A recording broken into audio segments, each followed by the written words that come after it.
Travis Magus, here with LVX777. Today I'm proud to present to you a very important occult masterwork known as The Magician, His Training and Work by W.E. Butler.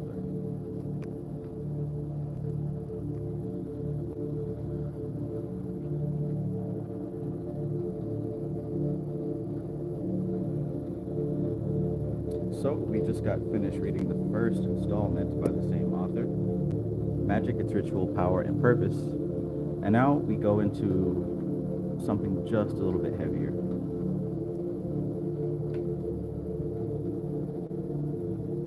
So, hope that you're having a great evening. And I hope that it gets even better.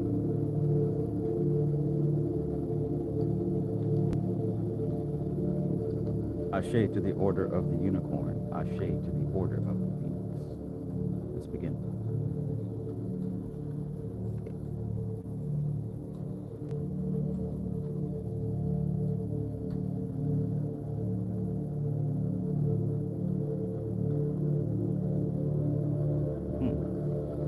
Maybe this will be interesting to read. It's on the jacket first. Opening of the book.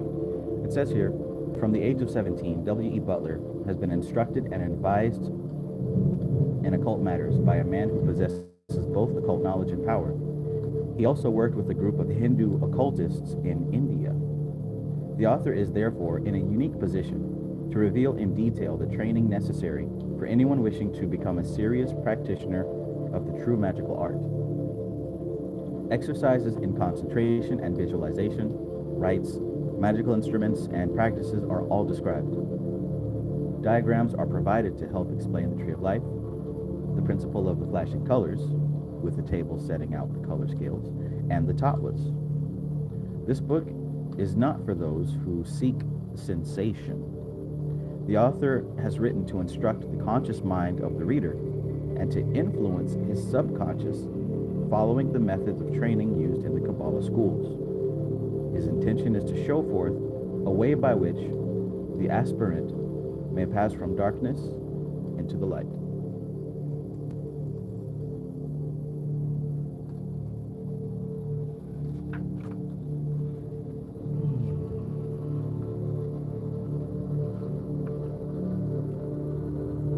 The Magician, His Training and Work.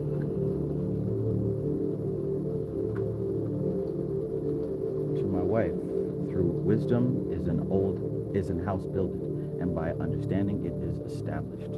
Proverbs 24, verse 3. This book is written in 1959. 1959. All right, so hopefully we'll be able to get through the first 2 chapters. And who knows, if time provides, we may even tackle the third.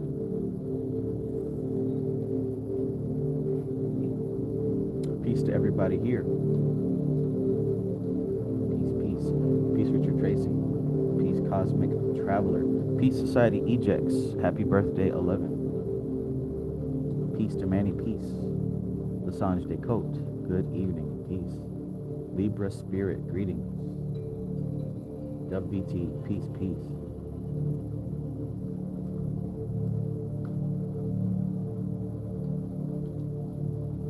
Luxury Newman, peace. Love and Be, peace, greetings. Alden, peace. Pablo X69, peace, peace. SRLOSCO, peace.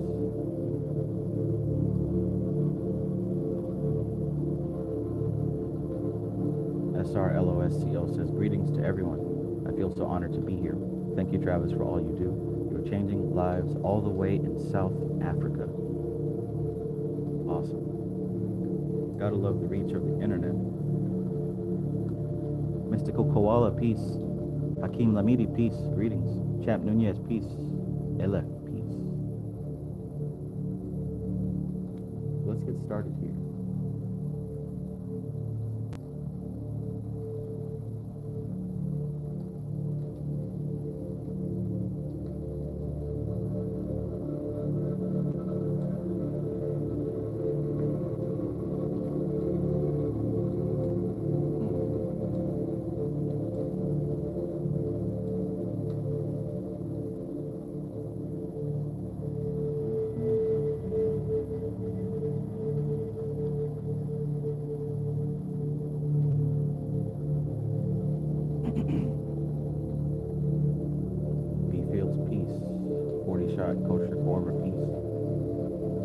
So here we go.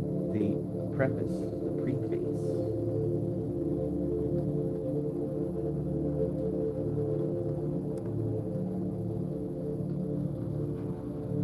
This book is really a continuation, though in greater detail, of my former book, Magic, Its Ritual, Power, and Purpose. That's this one. All right, I told you it's part 2. So many questions were asked by readers of that little work that it was thought that a more detailed treatment of the subject would help to meet the evident need for information on this subject. I recognize, of course, that my efforts do not reach the standard of those who are the acknowledged stars of the magical firmament, Eliphas Levi, Dion Fortune, Israel Rigardi, and many others. But it may be that, from the standpoint that is mine, I may be able to help those who are desirous of knowing in order to serve, to take the first step along the road of magical achievement. And as you read more of his books, you'll find that a big part of what he did was behind the slogan, to know in order to serve. That was his motto, to know in order to serve. So it tells you what kind of person we're dealing with here.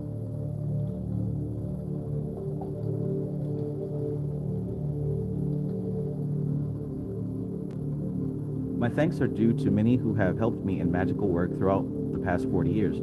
Catholic priests, free church ministers, occultists of both the Western and Eastern traditions, doctors and psychologists, all have helped me in various ways. And to them all I am most grateful. Particularly in connection with the writing of this book am I indebted to the late Bishop Robert King, who was my first teacher in these things, and another, a true master of magic, who by his own wish must remain anonymous. I also wish to gratefully acknowledge the help afforded me by Miss Hilda Eastburn of Peace Lake, who amid the duties of a busy life, so kindly made time to voluntarily and freely type the manuscript of this book. As in my former book, so in this, I have endeavored to give the principles involved in such a way as to encourage the reader to do some constructive thinking and applying them in actual practice. My distaste for tabloid information being as strong as ever. The author. Alligator, peace, peace. Six the gypsy, peace.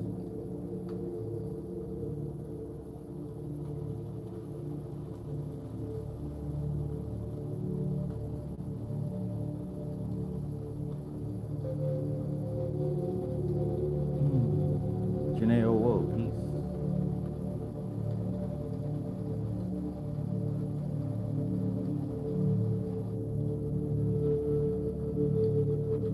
All right, so one more time so I don't forget it. This book was written in 1959. 1959, so keep that in mind. All right, so we got the table of contents. We're going to get through the first 2 chapters possibly. So part 1 is general, why the book was written, followed by the basis of magic, and then the tree of life. All that constitutes part 1. Let's get into it.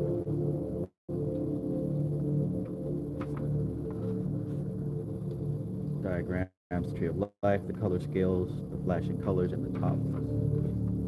Part 1, general. Chapter 1, why the book was written.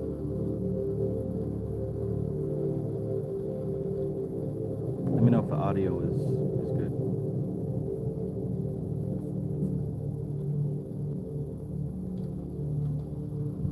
Why the book was written. The question may be asked, why another book on magic? Surely there are too many already written. In any case, they are all cut from the same piece. They are all descriptive of other people's experience, and simply mean that their respective authors take in each other's literary washing. This particular question was, in point of fact, put by a friend of many years' standing. Although, of course, it is an exaggerated description of the situation, there is an element of truth in it, and it made the present writer endeavor to think the matter out. The trouble is that magic has lain so long under a cloud of superstition, ignorance, and fear on the one hand, and on the other, been obscured by a smokescreen of secrecy engineered by those who feared loss of power and prestige if the subject was brought into light, that it is very difficult for the average writer to do more than give a general outline of the subject. He's compelled to draw his material from the published work of others who were also under the same limitation. Greetings, Alicia M. The position was further complicated by the fact that those who could have given a first-hand account were muzzled by terrible oaths of secrecy, and the breaking of an initiation oath is no light matter. Of course, some did break their oath of silence and loyalty, but as a general rule, they did so not to enlighten the general public, but to enhance their own power. And although they purported to give out all the secrets, yet they retained certain essential keys. They then formed around themselves groups sworn to secrecy and obedience, and the whole story was repeated. Now, the breaking of an oath is a serious matter and involves the honor of the individual concerned. But the exaction of oaths of secrecy where no secrecy should be present is also dishonorable. Let me read that again. But the exaction of oaths of secrecy where no secrecy should be present is also dishonorable. In other words, it's one thing to commit everybody in the group to oaths of secrecy to keep this thing, untainted by the general public and its very dull mind. But it's a whole other thing to, try to have everyone else put to oaths of secrecy where it's really not necessary. That's dishonorable as well. It was Aleister Crowley who gained considerable notoriety both as a magician, black variety, and as an oath breaker, who bitterly wrote that his initiators swore him to silence by dreadful oaths, and then revealed to him the Hebrew alphabet and the names of the planets. The general body of magical knowledge can be roughly divided into two groups. The first, in quantity if not in quality, is the general body of ceremonies and magical practices, which is the stock in trade of the average occult organization. All of this, with a few exceptions, is composed of material already existing in books which are accessible public. The Bible, the Kabbalistic Book of Formation, the wisdom literature of the Hebrews, and the many apocalypses of both pagan and Christian, which appeared in the first centuries of our era, together with the fragments of the Gnostic books, all provide inexhaustible quarries from which one may obtain the material we need. Nor as that great occultist Dion Fortune once wrote, are we tied by any ordinance to one region alone, but may bring gold from Ophir or cedar from Lebanon, as it suits our purpose. There are innumerable books and manuscripts in both East and West from which we may draw. Such books, for instance, as Nature's Finer Forces by Rama Prasad. How many of you have that book? Back when we were going really hard in the Tatwas, I did bring that book up. We didn't do a book study of it because the language was a bit dated, but that's one of the original books in English written about the Tatwas, Nature's Finer Forces. And the works of the Roman Catholic scholar Sir John Woodruff, Arthur Avalon, The Serpent Power, Shakti and Shakta, etc. Now that book, The Serpent Power, that was probably the first book that was written about Kundalini and chakras in English for the West. So with that book that came out, that was the first time that Western civilization, Europe and America, that was the first time that we heard of chakra, Kundalini, and all that jazz. And guess what? That came out in 1909, I believe. So this whole chakra stuff and Kundalini awakening stuff, for us native English speakers and those of us who live in Western civilization, we've only had this information for, little over 100 years.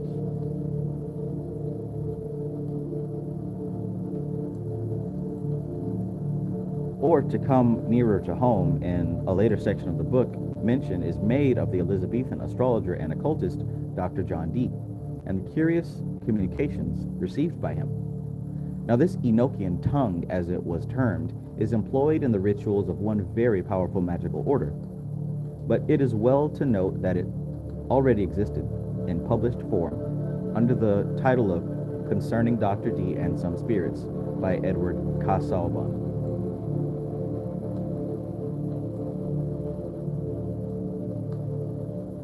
The question arises, why should the various magical orders have sworn their initiates to secrecy concerning these things which are of common knowledge?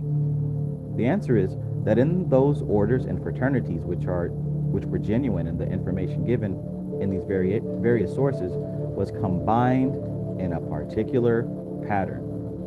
And it was this pattern which was the real object of secrecy. So did you get that?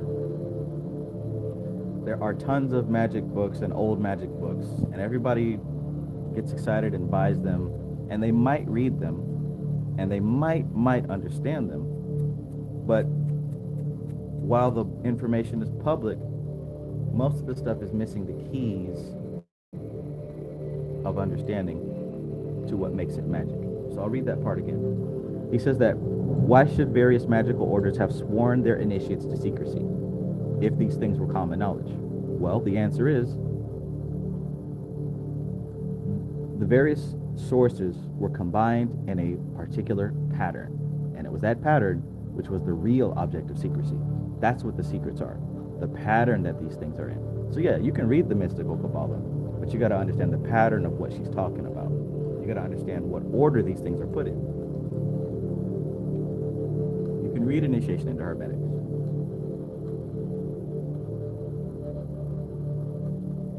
Hell, you could read Basic Magic in the Magician. But if you don't have certain key frameworks, it's just data that you might talk about, just like gossip or the latest episode of Ahsoka or Loki.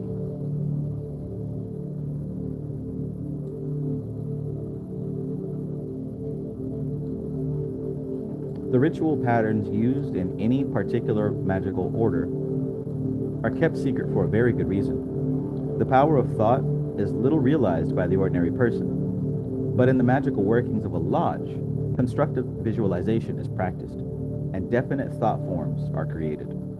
If any of my readers should be inclined to query the idea of thought forms, I would refer them to Yoga and Western Psychology by Dr. Geraldine Coster. I don't have that one. And another book by one of the most erudite of the members of the Society for Psychical Research, the late G.N.M. Tyrrell, entitled Grades of Significance. That one sounds interesting. The clairvoyant observations of Dr. Annie Besant, Bishop C.W. Ledbetter, Jeffrey Hodson, and Miss L.J. Bendit, Phoebe Payne, may also be mentioned in this connection. However, without entering into any argument on the matter, it is an article of faith in the occult lodges, based upon repeated clairvoyant observation, that these thought forms may be built by the use of correct ritual. These thought forms may be built by the use of correct ritual. But because they are thought-built, they can be affected by thought. And for that reason, they are kept secret, in order that the work which is being done by their aid may not be interfered with. Let me run that back. These thought forms may be built by the use of correct ritual, but because they are thought-built, they can be affected by thought. And for that reason, they are kept secret, in order that the work which is being done by their aid may not be interfered with. Make sense so far? How's everybody? We're only on page 17. We may say that the component parts of the ritual patterns resemble various metal strips and pieces, and following a certain plan, they were welded together to form a metaphysical lock.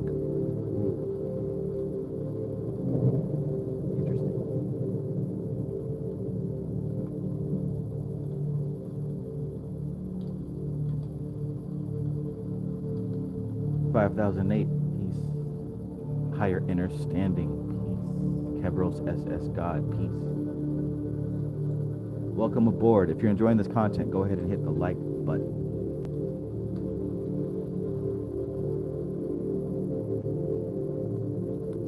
That was a pretty cool visual there. We may say that the component parts of the ritual patterns resemble various metal strips and pieces, and following a certain plan, they are welded together to form a metaphysical lock. Into this lock, certain keys are inserted and turned, and the door of superphysical consciousness and power swings open. Since the construction of the lock gives some idea as to the type of key which will open it, the lodges jealously guarded the pattern rituals with which they work. Apart from this too, as I have already said in my former book, which we read, inexpert use of the magical images renders them useless. At the same time, it should be kept in mind that it is possible to make and use magical images quite openly without such deterioration. All depends upon whether the keys are in the hands of the rulers of the order or fraternity. So think about that. You know, we've gotten into this habit of whenever someone is speaking about this type of subject matter and they say something that really resonates with us, something we really vibe with, something that sounds cool, makes sense, we say that they're dropping keys, that was a key, right? Let's talk about these keys. Well, what are keys for? Keys are for opening locks. I don't think it's an accident that we have this vernacular, this slang term for knowledge as the word key. Because like what he just said here, these ritual patterns, right, can be seen as metaphysical locks. And it would take certain keys to insert, turn, and open those locks so that superphysical consciousness can open up.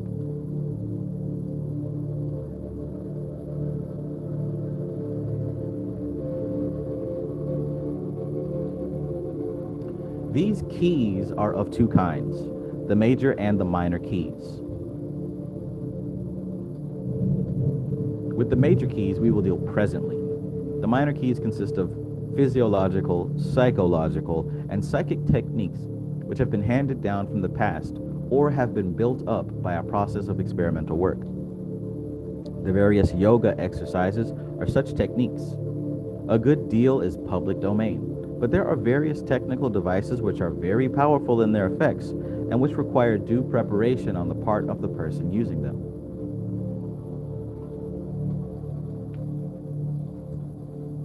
Perhaps something like this comes to mind. That's a key right there. That's a key that opens metaphysical locks. If you've practiced the techniques, the rituals, the tantra from this book, you know what I'm talking about. Even if you just played around with it, you know what I'm talking about. But that particular ritual is not mainstream. It finds its way to you, like many other of these keys. All right, so like you said, the various yoga exercises are such techniques. A good deal of them are public domain, but there are various technical devices which are very powerful in their effects and which require due preparation on the part of the person using them. These keys are therefore kept secret. The present writer doubts whether this secrecy is always advisable. It may prevent certain people from rushing into unwise experiments, but generally speaking, those who are liable to come to harm along these lines usually have not enough perseverance and power of concentration to do much harm, either to themselves or others, right? Possible exceptions are mediumistic sensitives who should not dabble in these matters. With them, it is a matter of thorough training in the technique, under careful supervision, or of leaving it severely alone. There is, of course, no reason why a properly developed and stabilized psychic should not follow the path of ritual magic, if he sincerely wishes to do so. Check that out. A properly developed and stabilized psychic.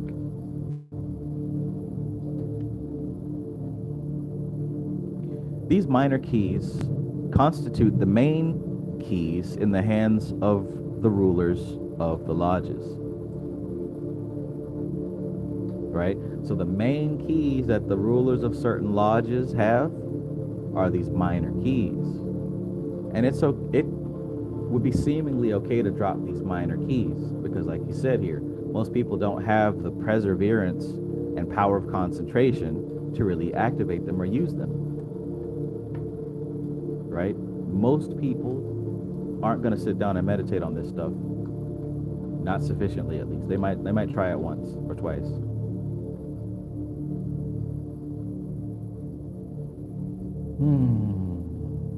Well, let's keep going. These minor keys constitute the main keys in the hands of the rulers and lodges, but the major keys are an entirely different proposition. So let's check out the major keys. The minor keys may be communicated to others, who may practice the technique and acquire dexterity therein, but with these major keys, such a process is impossible.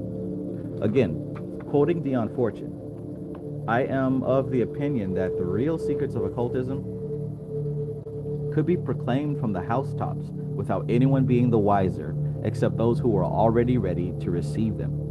He that hath ears to hear, let him hear. Yep, and I would say even certain movies that have occult gems in them, or certain shows that are out now that might have occult gems in them, it's entirely okay to put these things on public viewership because most people, it's going to go over their heads, as it does, right?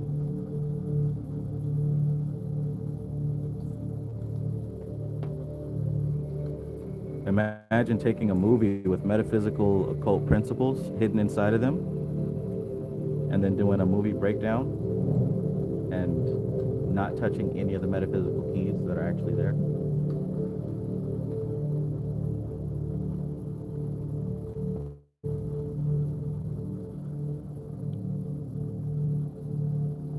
But if the major keys cannot be communicated from initiator to neophyte, how then can the pupil receive them? Well, though they cannot be communicated, they can be implanted within the pupil by a process of induced realization, or impactation, as it is sometimes termed. Check that out. What might be induced realization? This may be affected by the use of certain of the minor keys, and is in fact so done where a lodge or order is working on true contact. Look what he said there, true contact.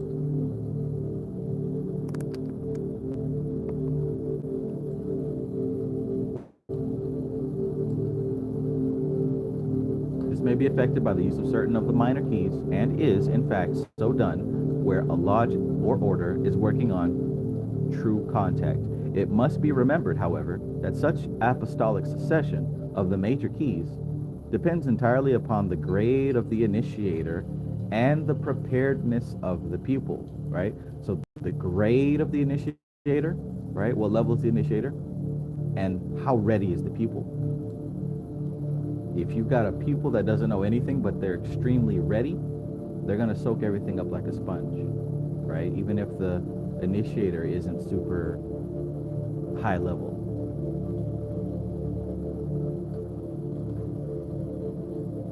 And likewise, if the pupil is not ready to hear anything, you could drop every key on him and he won't be able to hold any of them.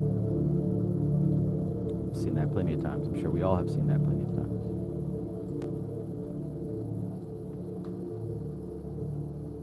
When this method, an outline of which can be found in Paul Brunton's book, A Search in Secret India, is used, there is always some effect. But whether that initial seed grows, as it should, into a new type of consciousness depends upon the nature of the soil wherein it is implanted.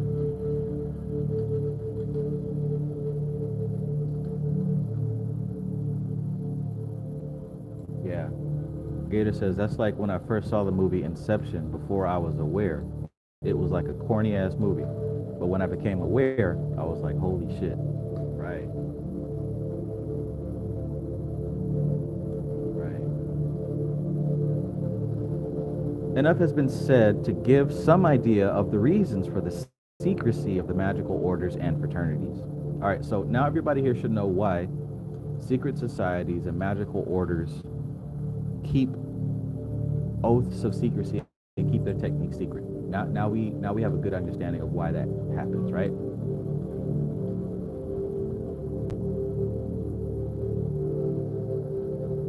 All right, so let's keep going. So enough has been said to give some idea of the reasons for the secrecy of the magical orders and fraternities, and now it now remains for the present writer to indicate his own position in the matter. For this purpose, a certain amount of autobiography is needed.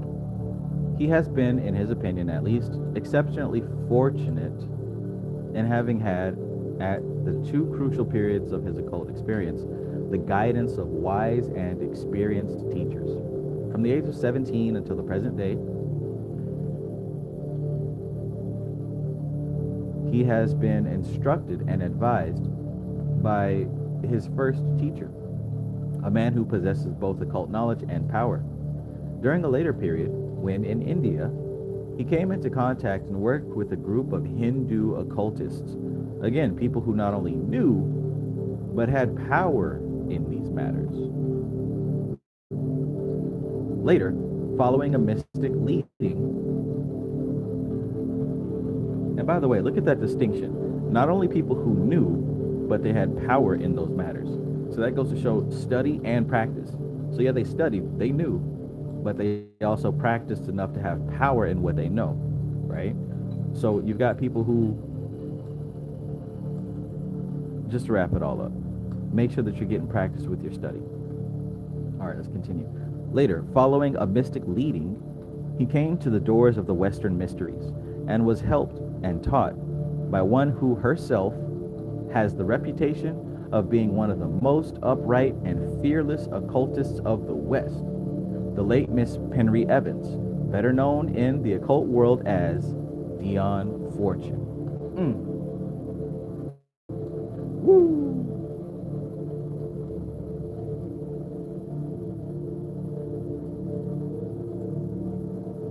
Better known as Dion Fortune. Penry Evans, I haven't heard her called by that name. I guess he just dropped a secret key there. In the course of his wanderings during some 40 years since his first contact with these matters, the writer gained experience in many fields, and it is this experience, plus the framework of the instruction given him by his teachers, right? See how important that framework is? Which is written here. His first teacher has never exacted from him any oath of secrecy, nor did the Oriental occultists with whom he worked.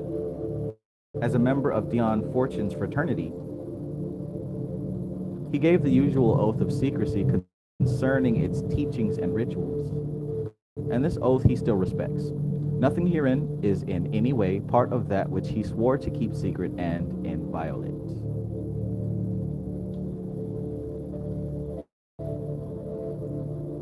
Peace, sunshine chick. Always good to see you.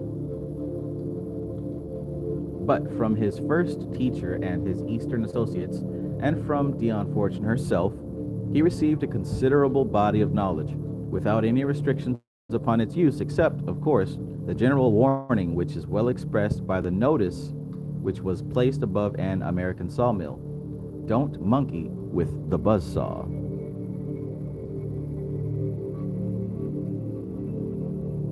Having upon at least one occasion monkeyed about with one buzzsaw, he now appreciates the force of the injunction. Therefore, the practical instructions herein given are prefaced by the warning that in these matters, one must realize one's limitations. This is really the only warning necessary. As one occult writer, Israel Regardie, says very truly, and this is in the middle pillar, page 77, here is no place to utter portentous warnings about the use and abuse of magical powers and spiritual knowledge. Within the psyche itself is a sentinel who never sleeps. It is a guardian of the moral law, whose punishment is so dire and devastating that there is no appeal, save by expiation of the crime. From the dicta and judgments of this inner self, there is no escape, except through the admission and the acceptance of the abuse, followed by a grim determination forever to avoid a similar deed.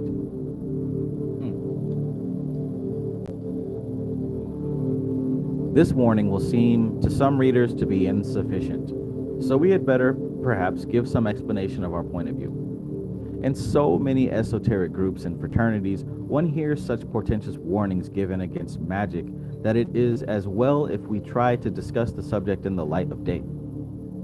Is there any danger in the practice of magic? The answer is, why yes, of course there is. Anything can be abused, and the more powerful for good the thing is, the greater the evil if it should be misused. But this is true of many things we meet in daily life, and one should preserve a sense of proportion in these matters. The dangers of magical work may be divided into spiritual, mental, emotional, and physical dangers. Let us briefly study them in this order. Spiritual danger. What do we mean by this? Simply that overweening and satanic pride by which, as the poet says, the angels fell. This is the characteristic vice of the follower of the occult path, and by far the greater number of magical students follow that path. The intellectual aloofness and cold contempt for the ignorant herd, right? How many of y'all are at that level where you have this intellectual aloofness and cold contempt for the ignorant herd, right? How many of you have hit that barrier? It is very common in occult circles. And since the magical rites demand a very concentrated and continuous application, the student begins to feel himself in some way superior to the others around him.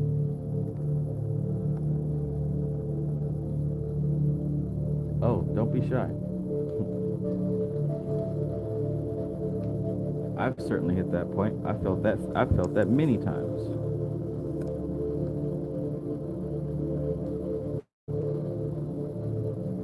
It's a natural point to hit on your spiritual path, that's for sure. Especially dealing with this kind of spirituality, not the TikTok stuff. Dealing with this real fire, it's easy to feel superior to the common NPCs, right? That's what we call them, NPCs. There's always a new name for every generation. But let's keep going. The student begins to feel himself in some way superior to the others around him. So he is, but that should make him very humble, since he should be beginning to realize that the only justification for the practice of the magical art is in order that he may be better able to help his fellow men. I desire to know in order to serve, says the neophyte of the mysteries. And this is the only reason why we should train ourselves along these lines.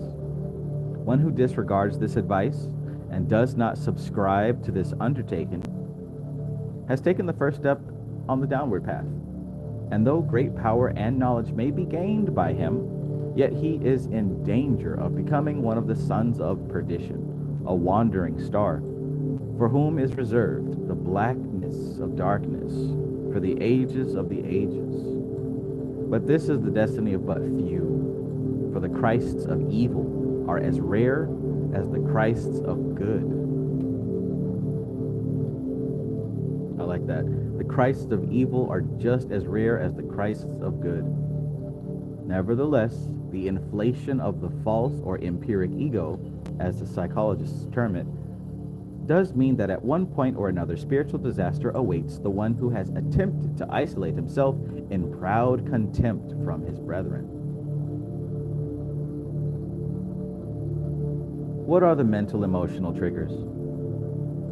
To answer this question, all right, so that was the spiritual danger. Now let's talk about the mental emotional dangers. What are the mental emotional dangers? To answer this question, it is necessary to remember that the personality is built up during earth life by the experience it meets and its reactions thereto. Since these experiences are many and varied, and since the personality reactions are exceedingly complex, we usually arrive at middle age with a personality which has been built up without any definite plan. Here we have fought circumstances. There we have given in to them. Here we have faced adverse conditions and learnt the lesson that they had to teach, their power being thus obtained for ourselves. There we have attempted to escape from such conditions and from the necessity of having to make a decision concerning them. And so it goes on, so that it will be seen that the temple of our personality is usually a very curious structure. The temple of your personality. Think about the temple of your personality. Think about that curious structure, built with ill-assorted materials and showing very little trace of any coherent plan. Into this structure we draw down the forces and powers of the universe, and it is small wonder if it happens that this house of the personality is overthrown by the lightning flash of the forces invoked.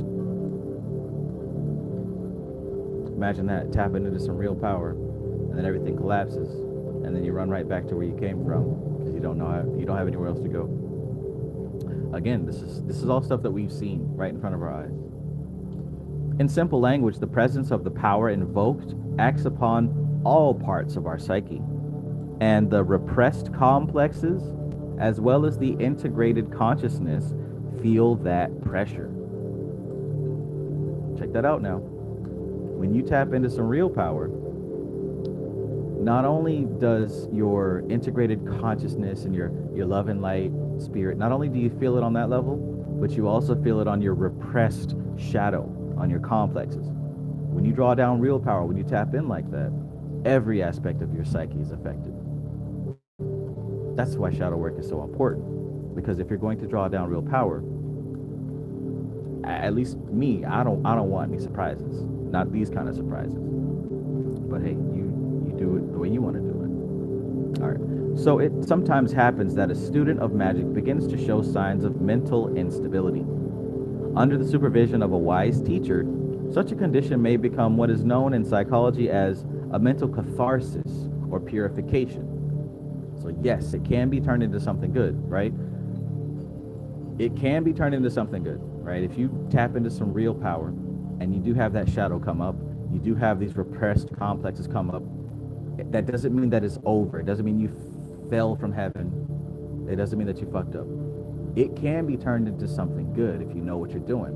Again, this is why shadow work is so important. This is why I personally study NLP and psychology, because I need to know how to navigate the human mind, whether it's someone else's or my own. Because at every level, when you tap into power, there's still going to be something there that's going to come up. The difference is, have you learned how to manage it? Have you learned how to feng shui that, what do you call it? That temple of your personality, right? Have you learned how to do that? It's just like this. I don't know if you guys ever smoked the magical marijuana, but I recall from being younger, after a while, if I smoked that stuff, I'd start to get paranoid. I started to get scared. I started thinking about all this crazy stuff, right? That's the main reason why I never became a smoker like that, right? You know, everybody else around me, they smoke heavy. But me, I didn't become that way because, not because I was trying to be righteous, but because when I hit the good stuff, man, I started getting paranoid, right? So what was happening here? Me tapping into something that was a totally different state than what I was used to was beginning to bring out my complexes and repressed shadows from out of my psyche. It wasn't until I learned how to manage and deal with that was I able to enjoy what my peers were enjoying. That's a small example that I think we could relate to. Hell, shrooms too. I really have trouble with shrooms like that, though. I mean, I had a couple bad trips, but you know, you have no choice but to get through them.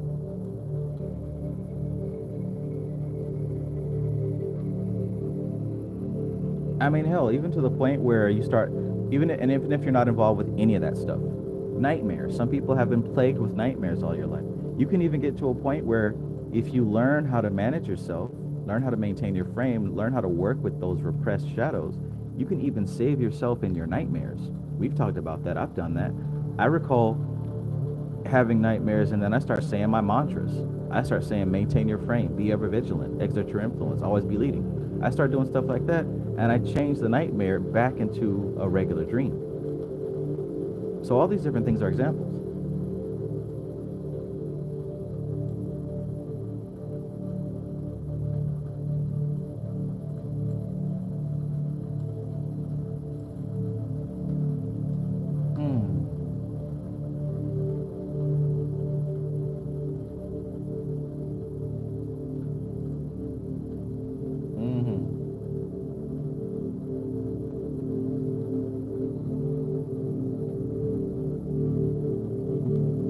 Garrett Patterson says, shrooms showed me that our emotions controls the illusions we see. That's a key right there, bro. That's a key right there. Your emotions control the illusions that you see.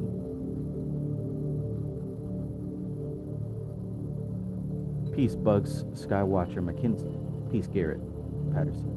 Peace, Joseph Garcia.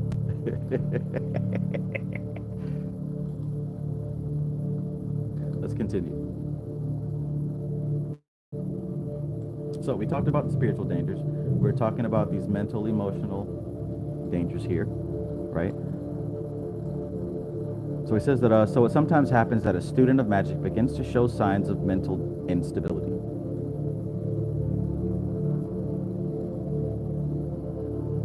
Under the supervision of a wise teacher, such a condition may become what is known in psychology as a mental catharsis or purification. So that's what I was saying. It can be turned and used for something positive, right? Mental catharsis or purification. And the repressed material having been driven up into the conscious levels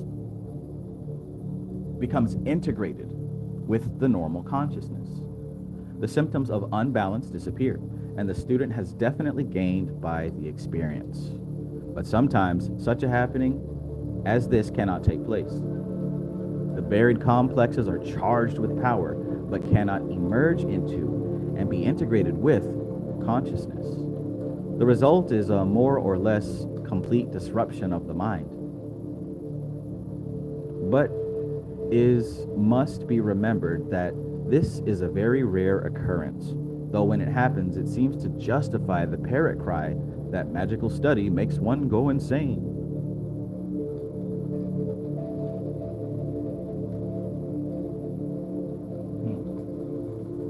Magical study may make some people psychopathic cases, but it must be kept in mind that the psychopathology was already there before the student commenced his magical work. Let me read that again, just in case you missed it, or just in case you didn't know. Check this out. On the topic of does magical study make somebody go insane? Listen close to this line and remember it, okay? Magical study may make some people psychopathic cases, but it must be kept in mind that the psychopathology was already there before the student commenced his magical work. Let me know you understand that.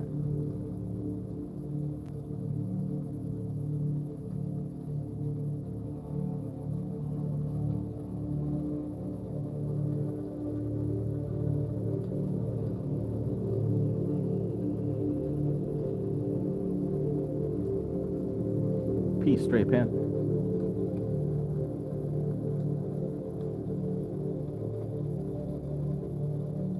No face divination, peace. All that magic did was to bring it into active manifestation. All that magic did was to bring it into active manifestation. The study of things mysterious attracts a certain class of psychotic, and it does not much matter whether the attraction be to magic, spiritualism, or Seventh-day Adventism. Okay? It could even be Christianity, Islam, whatever. What's important is that the psychopathology was already there. Spiritualism has been most unfairly credited, along with magic, as a cause of insanity. The statistics issued by the authorities of the mental hospitals in this country give the lie to this. Indeed, doctors, lawyers, and clergymen would appear to be far more predisposed to mental disease if the figures given are any guide. It is important here to point out that all such statistics can be misread or distorted. If, for instance, 3 out of every 12 spiritualists become insane, there would seem to be a case to be made out against the subject, even though, in the total number of psychopathological cases, the figure for spiritualists would be low, as the spiritualists form but a relatively small section of the entire population of the country. It is upon the insanity percentages within the spiritualists or occult or magical organizations that the verdict should be given. And judging by this, all 3 of the above mentioned emerge triumphantly.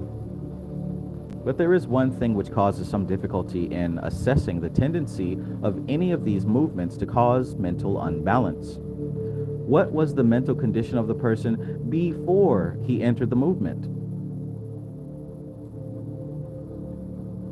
It is a commonplace idea for the general public that mediums and psychic sensitives hear and see things which are not visible to those around them. But so do certain mentally unbalanced individuals. And it does happen that these unfortunates, hearing of the visions and voices of psychics, will gravitate to the psychic organizations. Does that not make sense? If they are recognized for what they are, mentally sick people, then all is well. Then they can be steered out of the organization concerned. And it may be that through an understanding of their case, they may receive healing treatment, which, although unorthodox from the medical point of view, may be very effective. For not all psychopathologies can be explained in the terms of orthodox medicine, and not all alternating personalities are splits in the patient's mind. Heard that?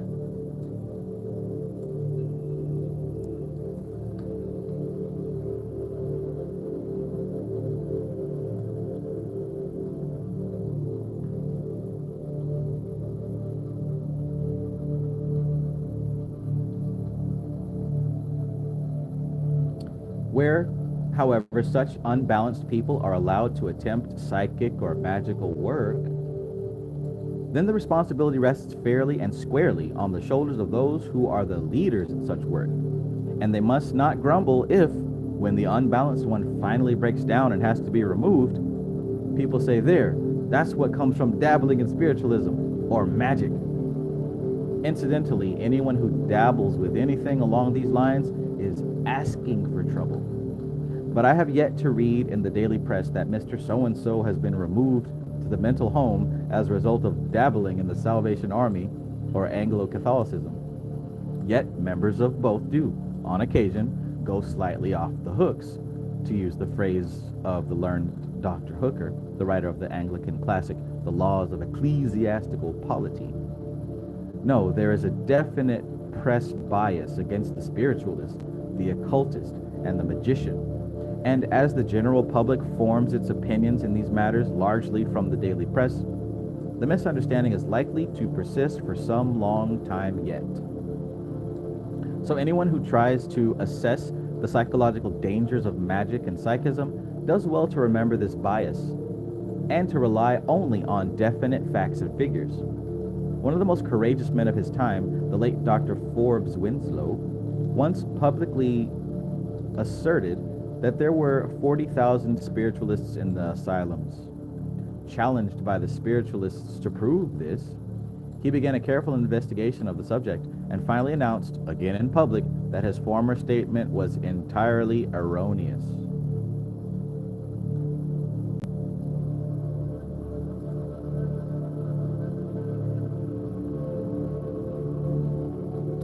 Three Soldier says a schizo could be an occultist in the next life. I would even say he could have been one in the previous.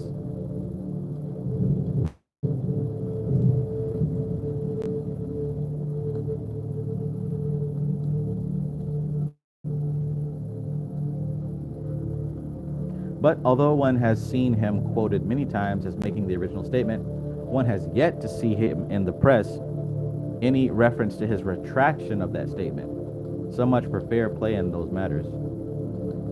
See, and this is why you got to do your own research, right? You can't just trust some talking head on a screen, because they can say some bullshit like that and then come back and say, oh, my bad, that was a mistake.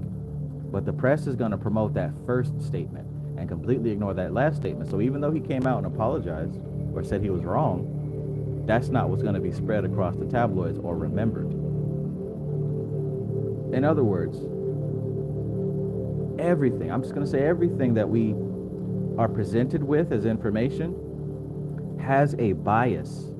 And although this information that I'm reading and any information that you get in life is entertaining or insightful or whatever, always do your due diligence and get your personal understanding of it. right? Do your own cross-reference. Make sure you understand it because you looked it up. But to develop a habit of just receiving information because somebody said it, that can be dangerous.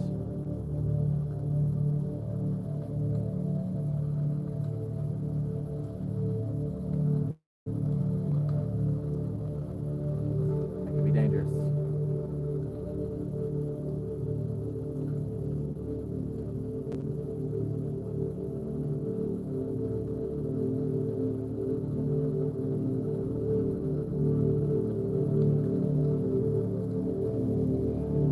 All right.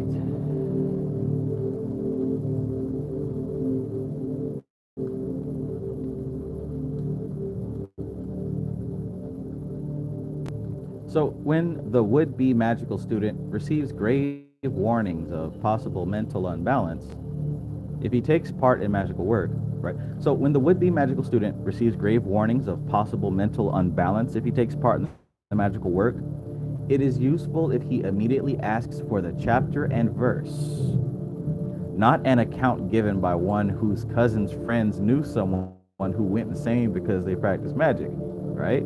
Usually such a frontal attack reveals the baselessness of the warning.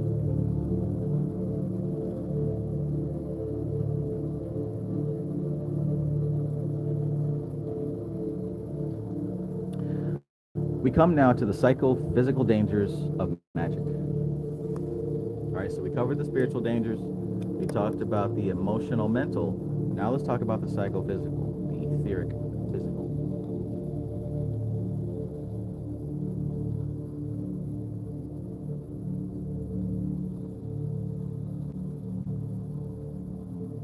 Al Dickey, peace, peace, brother.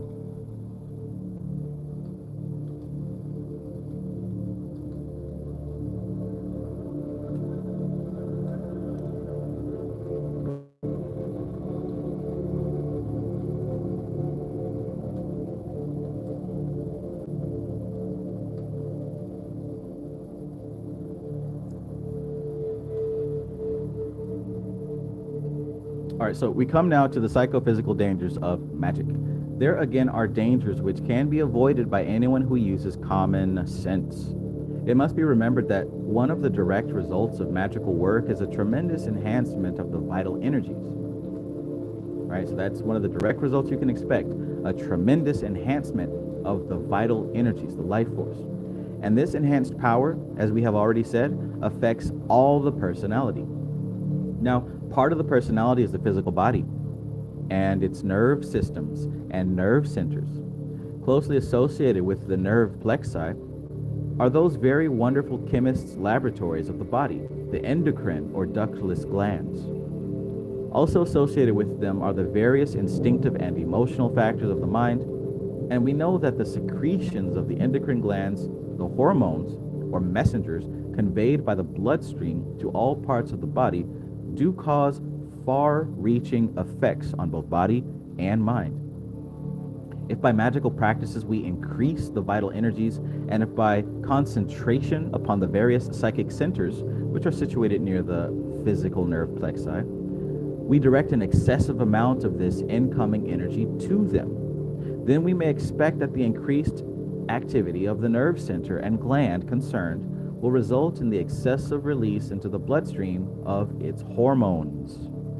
Just as the mind can thus affect the body process, so these can affect the mind, right? There's a psychophysical arc, and under such conditions, it is easy for a definite out-of-balance activity to be set up. The way in which this may be avoided will be given later in this book, in the section dealing with the training of the magician.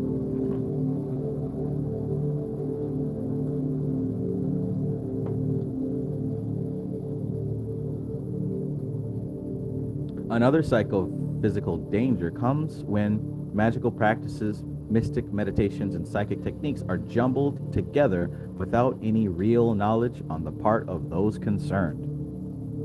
Ooh, we definitely see a lot of that.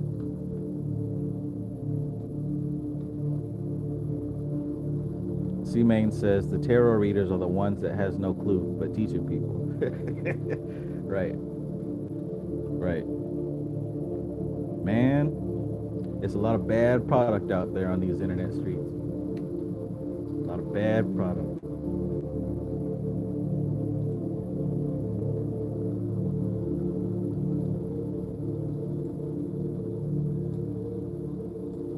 MC Maestro says he can learn the best info through Jesus.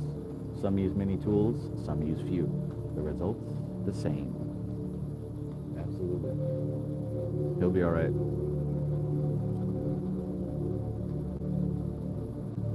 Sunshine Chick says that's a subtle body key. Just knowing the etymology, the language, hormones, messengers, right? And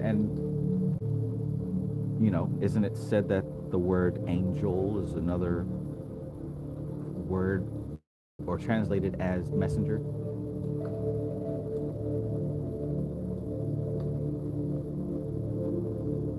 Coincidence?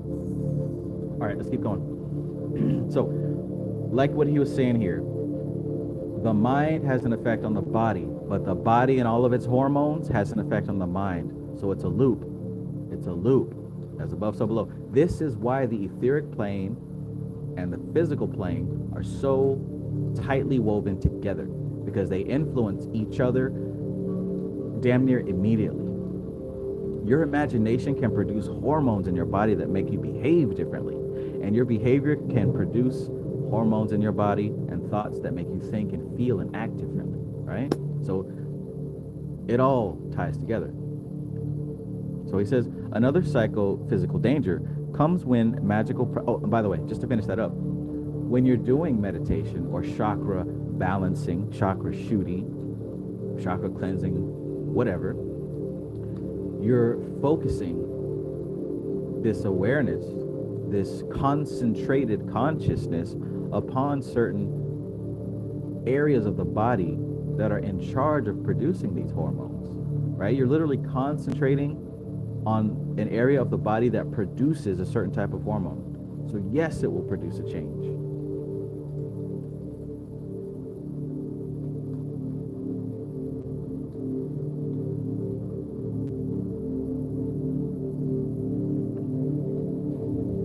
Another psychophysical danger comes when magical practices, mystic meditations, and psychic techniques are jumbled together without any real knowledge on the part of those concerned. It is as if a child were to say, here is some black stuff the grown-ups call charcoal, here is some yellow dust they call sulfur, and here's some white salt they call saltpeter. I'll mix them together and see what happens. If by chance he should mix them in a certain proportion and should then set light to the resulting mixture, the results might well be disastrous. So one of the first rules is don't mix the techniques unless you know what you're doing.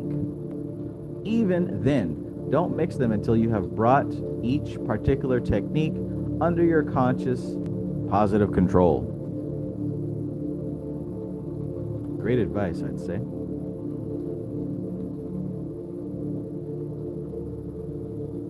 MC Maestro says, so chakra shuddhi from a physical perspective is the churning of chemicals and nervous stimulus to review trauma stored in the body. Yes, sir. Excellent explanation of that. From a physical perspective, yes. Richard Tracy says, I think one of the appropriate words here would be psychosomatic, i.e. there is a physiological manifestation that is a direct result of the quality of thought an individual is having at that moment. Yeah. Psychosomatic.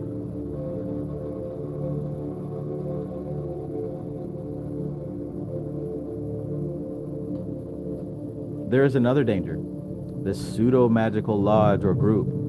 Here, a little knowledge is dressed up in grandiloquent. Grandiloquent. I have never seen that word. Grandiloquent. Grandiloquent. There's another danger, the pseudo-magical lodge or group. Here, a little knowledge is dressed up in grandiloquent terms, and certain psychological or physical tricks are employed by the leaders of the group to take one thing only. Incense, as we shall show in another section, has a very powerful psychic effect on the consciousness. But there are many kinds of incense, and not all produce a beneficial psychic trait or beneficial psychic result. Hashish produces curious dream visions, as do also marijuana and peyote. Uh-oh. Isn't that Mr. Butler? Talking about hashish, marijuana, and peyote. All these are noxious and illegal drugs, though Anhalonium lewini, the Mexican cactus bean, is not a habit-forming drug. Nevertheless, the use of any such drugs is not only an offense in law, but also an extremely unwise thing to do. Yikes. MC Maestro says, I want that Butler pack.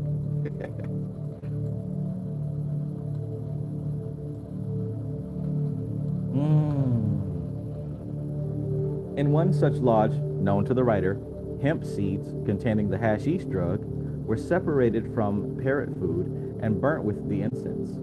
The results were startling, but definitely bad.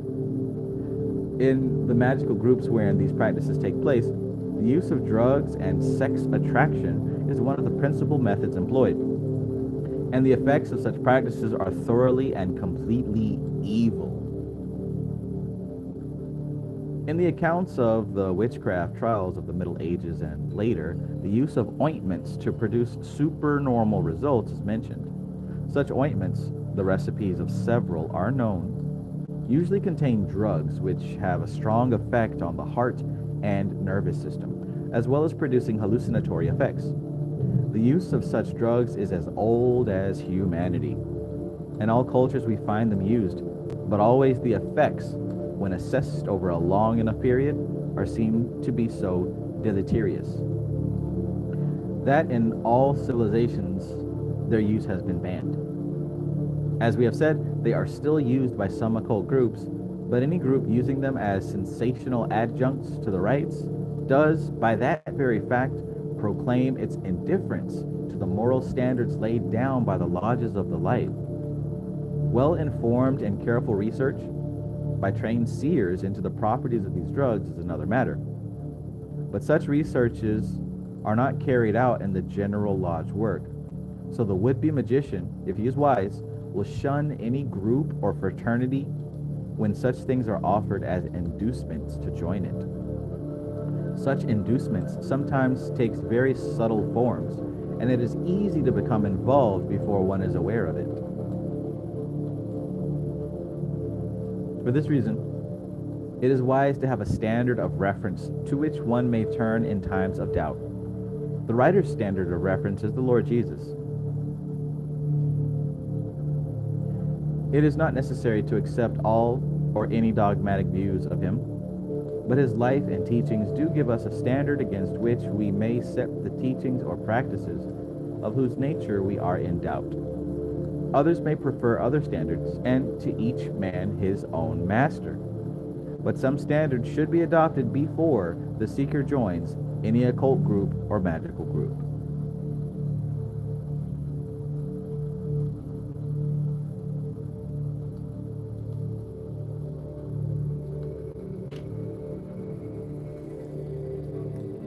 Interesting. Okay, it only took an hour to dig through chapter 1.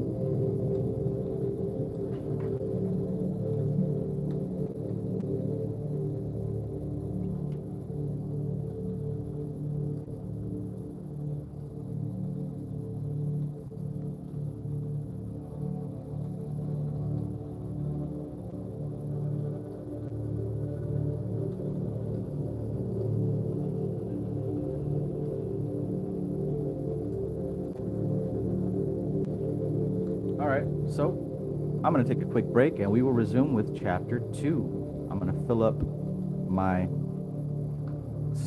sparkling coffee mug with some breakfast blend and the remainder of my pumpkin spice creamer. We'll be right back. Don't go anywhere. We're still on.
Peace, Veronica Archaga. Peace, peace.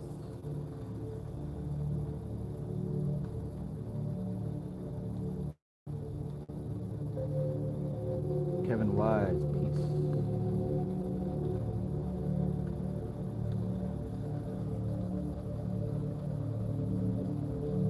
All right, coffee's almost done. We're about to get back into it.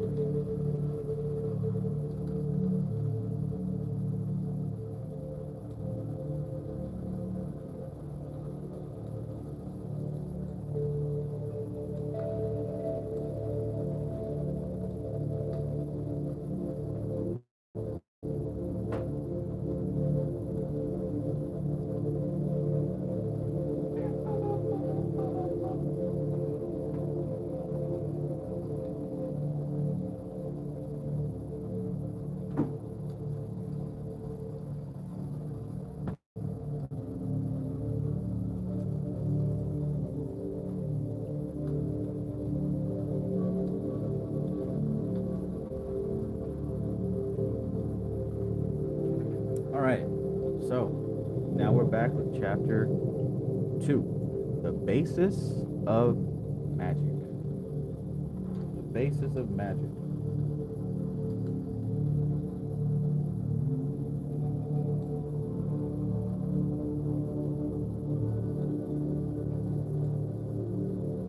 So concerning that last paragraph, MC Maestro says the practical application of that line is to grab a solar savior figure and base your actions off their doctrine when in doubt. Right, right.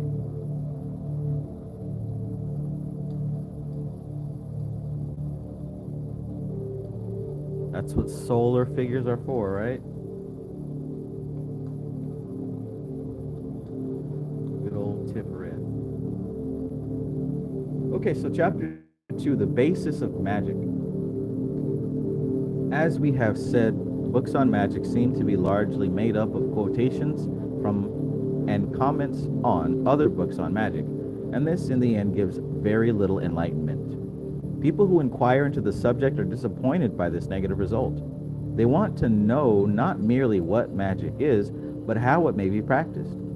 To be able to do a thing oneself is much more satisfying to many of us than simply to hear or read about what other people have seen or done.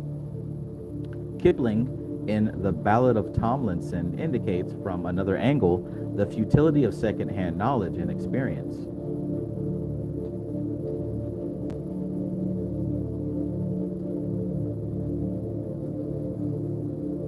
In his former book, the writer tried to show some of the general principles governing the magical art, and as a result of the reception of that book,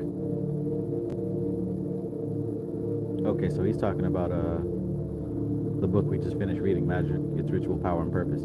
In his former book, the writer tried to show some of the general principles governing the magical art, and as a result of the reception of that book, he now feels that it may be as well if he provides whatever practical instructions may safely be given out openly.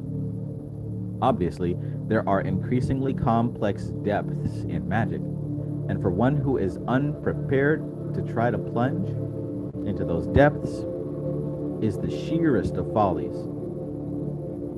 But for anyone who is prepared to work steadily and to avoid unnecessary risks, there is everything to be said in favor of such general instruction. In any case, it carries implicit within it a perfectly satisfactory regulating mechanism, as anyone misusing it will find by personal experience.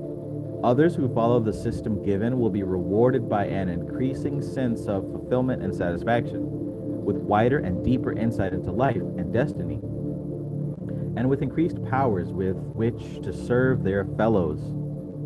Arcane knowledge and power give great responsibility, but also great joy and happiness as one begins to take part in the great work which ever goes on in the souls of men. I desire to know in order to serve. That's only the third time you've seen that quote in this book. I desire to know in order to serve.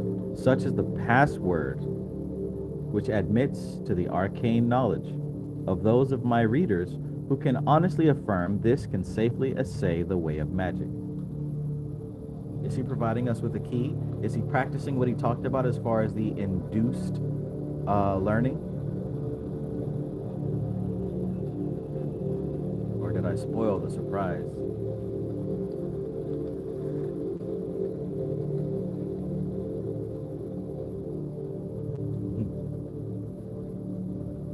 Sheerest of follies.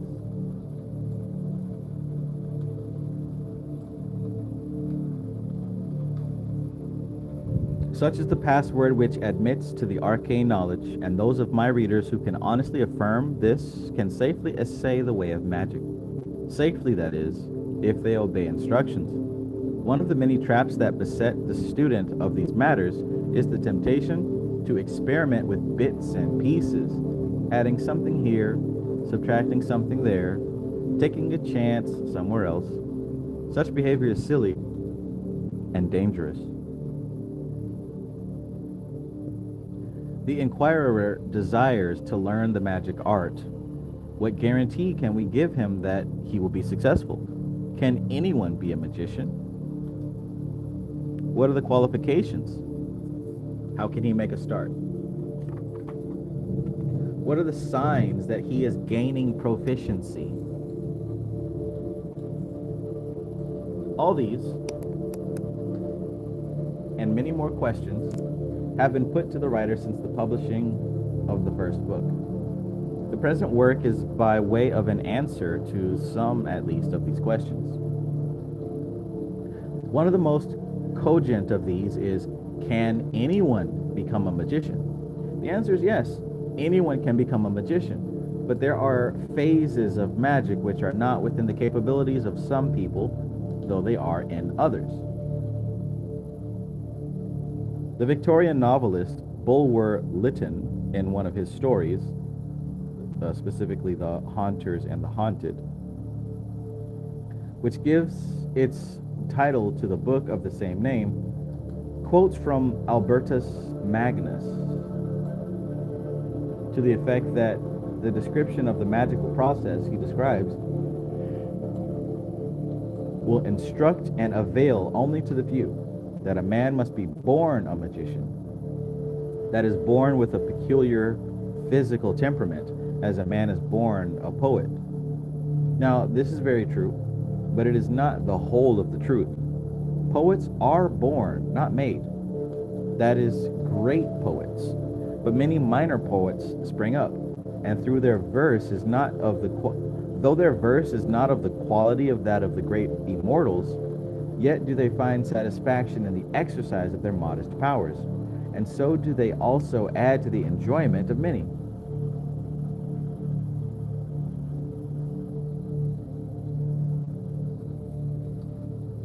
Sunshine Chick says this book is golden. Found a copy on eBay. Thank you for that, Jim. Awesome, awesome.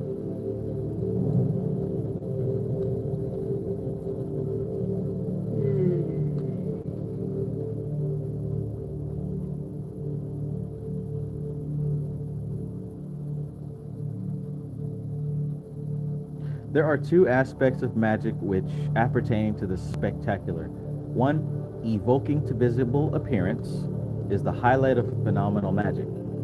The other, transmutation of consciousness, though less objectively spectacular, is equally important. It is found in practice that certain people are expert in one or the other of these aspects, whilst others seem to have little or no power in either of them. Alright, so you get that?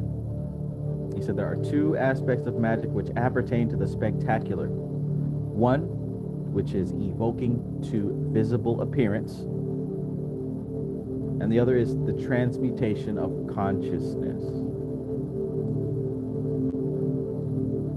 It is found in practice that certain people are expert in one or the other of these aspects, while others seem to have little or no power in either of them. On investigation, it will be found that invariably the successful evokers to visible appearance possess the peculiar psychophysical type of body which characterizes what the spiritualists term the materialization medium. A classic example is Madame Blavatsky. This does not mean, however, that the magician is a medium in the ordinary sense of the word. This is not the place to discuss the merits or demerits of mediumship. But put briefly, the difference between the magician and the medium is that the one is controlled and influenced by his own spirit self. The other is the channel for the forces and influences of others. Of course, there are no cut and dried lines in these matters. In many mediums, the inner spirit self is working through their mediumship. In the case of Madame Blavatsky, the unregulated physical phenomena of her early years were brought under her conscious control, as Sennett records in Incidents in the Life of Madame Blavatsky.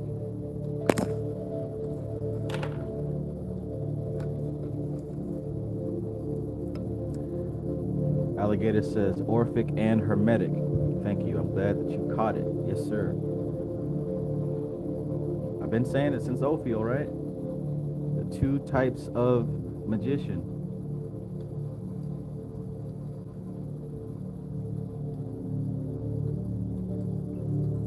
I would most definitely fall under the transmutation of consciousness type, which is the Hermetic magician. That seems to have come easy to me since I was born.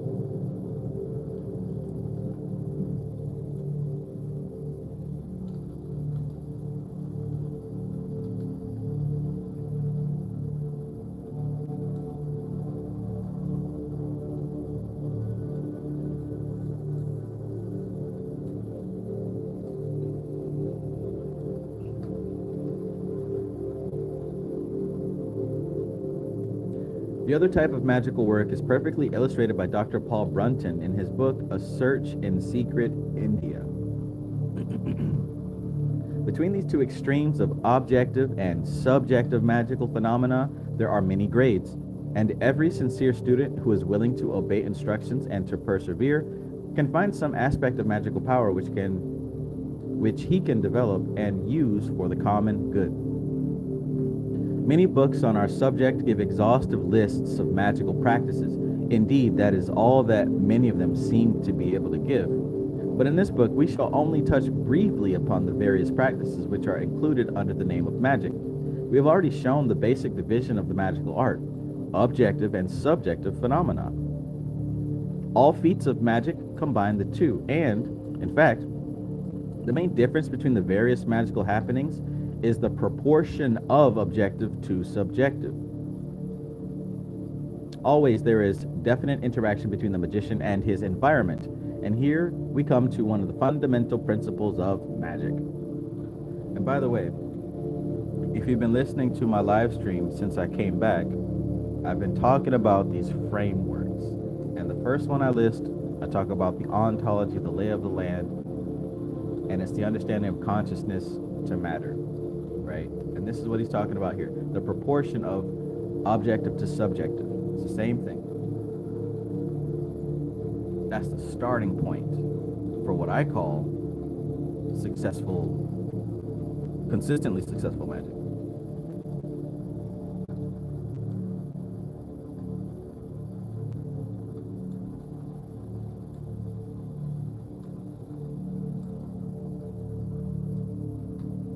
The modern world, with its increasing use of scientific knowledge and its lack of faith in anything except matter, as it is commonly thought of, has divorced man from his environment and made him simply a fortuitous form of life on a second-rate planet revolving around a second-rate sun.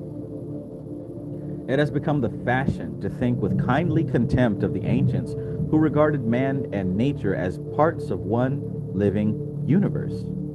Great is science of the modern world, is their cry.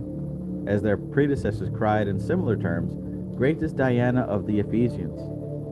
It is true, of course, that solitary members of the race have risen up and protested against the deification of modern science, And it is true also that the more advanced scientists of our day, when unhampered by political ideologies, are beginning to regard man and the universe in a different light. But popular opinion has been said, quite rightly, to be always 50 years behind the growing point of knowledge. Even though it uses the latest terms and symbols of that knowledge. By a process of unconscious rationalization, as the psychologists call it, popular opinion charges the new word symbols and ideas with the old interpretations of 50 years ago, and fondly regards itself as being up to date in scientific knowledge.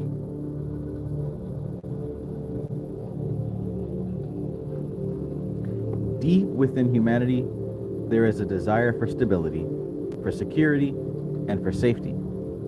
And this desire operates always in the direction of maintaining whatever status quo it regards as embodying that state of safety.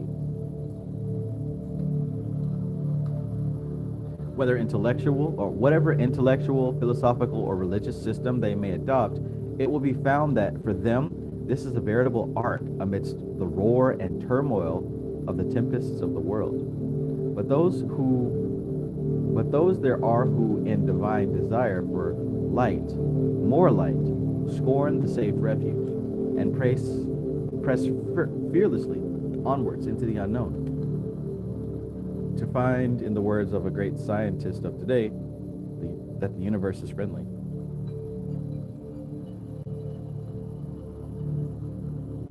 If it is in this direction that true and unfettered science is today moving, then perhaps we may look back at those ancients and briefly consider the philosophy which underlies the whole of their teaching.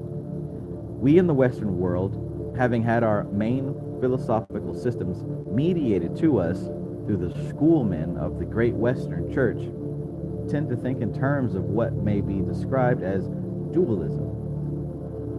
Always we are setting up the eternal source, God, over against its manifest creation. But the philosophy which underlines magic is a philosophy which appears in the Indian Vedanta, the philosophy of monism. In this philosophy, God and his universe are seen to be one and the same. But this, it will be said, is pantheism, pure and simple. It would be if we were so foolish as to regard nature as the whole of God. We do not only hold the idea of his being in and through his universe, but also we believe he transcends it.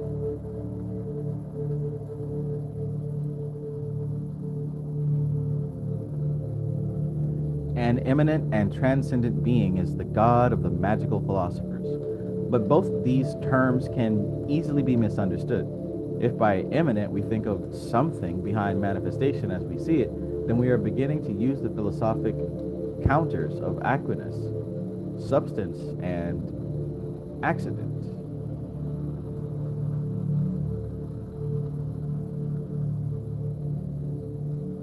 Though this is a perfectly valid distinction, the magical philosopher would go further and say that all manifestation exists as an expression of that substantial being.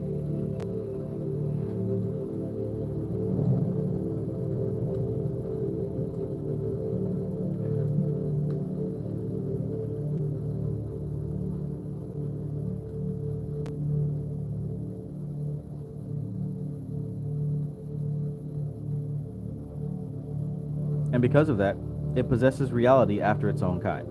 So, though this is a perfectly valid distinction, the magical philosopher would go further and say that all manifestation exists as an expression of that substantial being. And because of that, it possesses reality after its own kind. It has been said that the touchstone of a philosophic system lies in its use of the word real. In one Eastern prayer, it is said, "From the unreal, lead me to the real."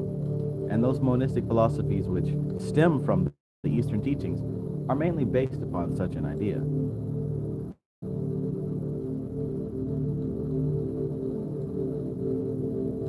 In the early Christian church, certain Gnostic heretics taught such things, and for this reason were repudiated by the great councils. Such heretics were the Docetae of the Manichees.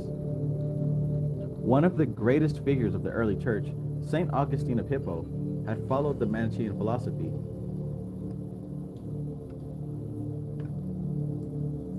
Before his conversion to Christianity, and traces of it are to be found in his teachings. As he later became a great authority for the Roman Catholic Church, some of his views distorted the Christian philosophy, and even today they cloud the teachings of some of the sects. But the doctrine of the evil nature of matter is not a part of the Christian philosophy, or, indeed, of any of the great philosophical systems of East and West. The doctrine of the unreality of material manifestation, however, is part of several Eastern systems. And in certain Western systems, which we owe their inspiration to the East, it is also to be found. It is not, however, an essential part of the true magical philosophy.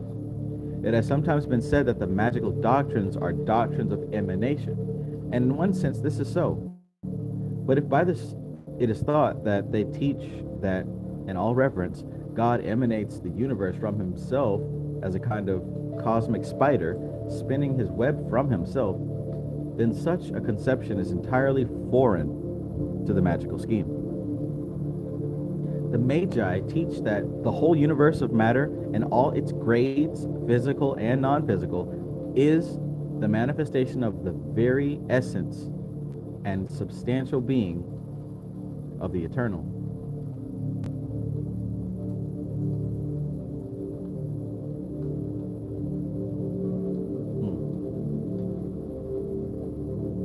So, the physical universe, so far from being evil or low, as so many spiritual-minded folk would have us believe it to be, is as holy as any other plane of being. There's nothing common or unclean. The ignorant man gazeth upon the face of nature, and it is to him, darkness of darkness. But the initiated and illuminated man gazeth thereon and seeth the features of God.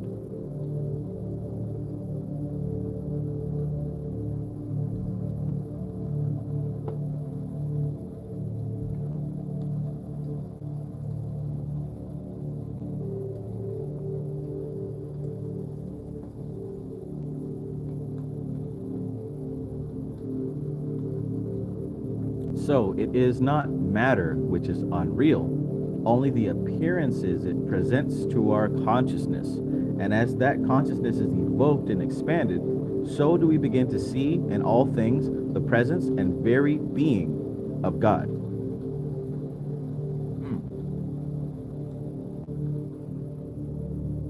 So it is not matter which is unreal, only the appearances it presents to our consciousness. And as that consciousness is evoked and expanded, so do we begin to see in all things the presence and very being of God. Thus, the magical path is no mere way of escapism, even though many try to use it as such. It is an adventurous, God-seeking quest, as true and holy as any mystic quest of the Grail. Indeed, it is that quest undertaken after another manner. The basic ideas of this magical philosophy are embodied in a very wonderful glyph or composite symbol known as the Tree of Life, Otz Chaim. And this is the meditation symbol or mandala, which is used by the Western magician, since it is the philosophical symbol of that Hebrew system thought, though which is known as the Kabbalah.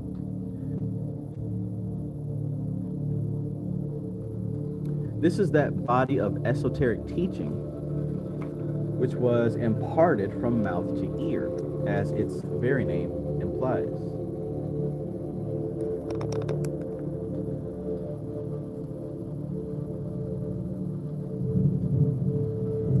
Peace, nice Benefield.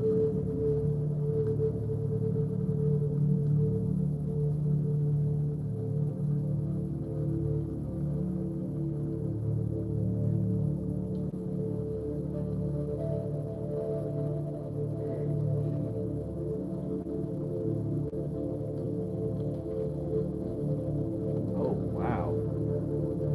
Jeez Louise. Kind of burning through this one.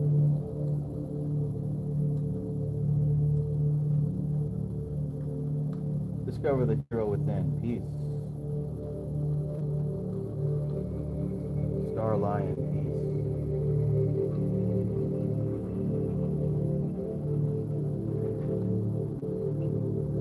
All right, so let's wrap up here. Not much longer to go.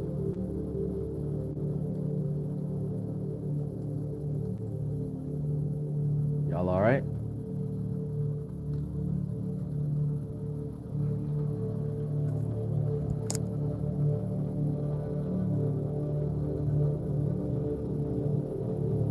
All right, so Kabbalah, teaching from mouth to ear.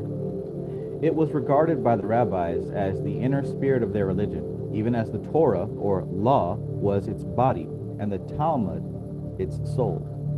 It is this basic Hebrew theosophy, enriched as it is by the Egyptian, Chaldean, Greek, Persian, and Arabian elements, together with the mystical stream of the inner Christian schools, that forms the tradition to which the magical student is heir. It is therefore necessary to consider the tree of life in some detail, though, of course, we can give it but very elementary treatment here. Right? There are, however, several books which deal with the tree very fully. They will be found listed in the bibliography at the end of this book, and it is only fair to the student to say that some grasp of the philosophy of the Kabbalah is essential to the Western magician if he is to do successful work in his chosen field. Now, the first principle of the Kabbalah is the unity of all. Here, as we have said, the modern scientist and the ancient initiate stand side by side on common ground. The philosophy of the Kabbalah treats of the relationship of the part of the whole, and the glyph of the tree shows this relationship in its design.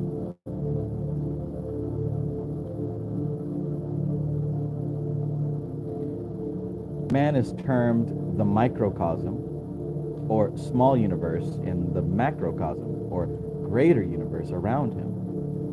And it is taught that in his nature there are potentially present all the powers and the forces of the greater universe. He is, in fact, an epitome of the macrocosm, as the initiate of the mysteries declared.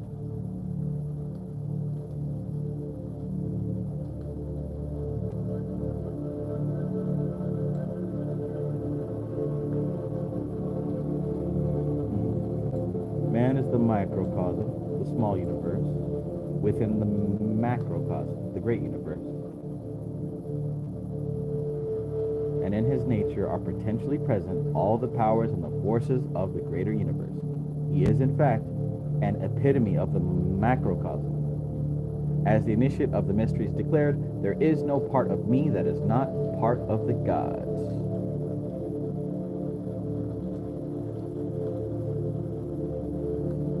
It follows then that all the beings and intelligences of that greater universe have their aspects within the consciousness of man, the microcosm.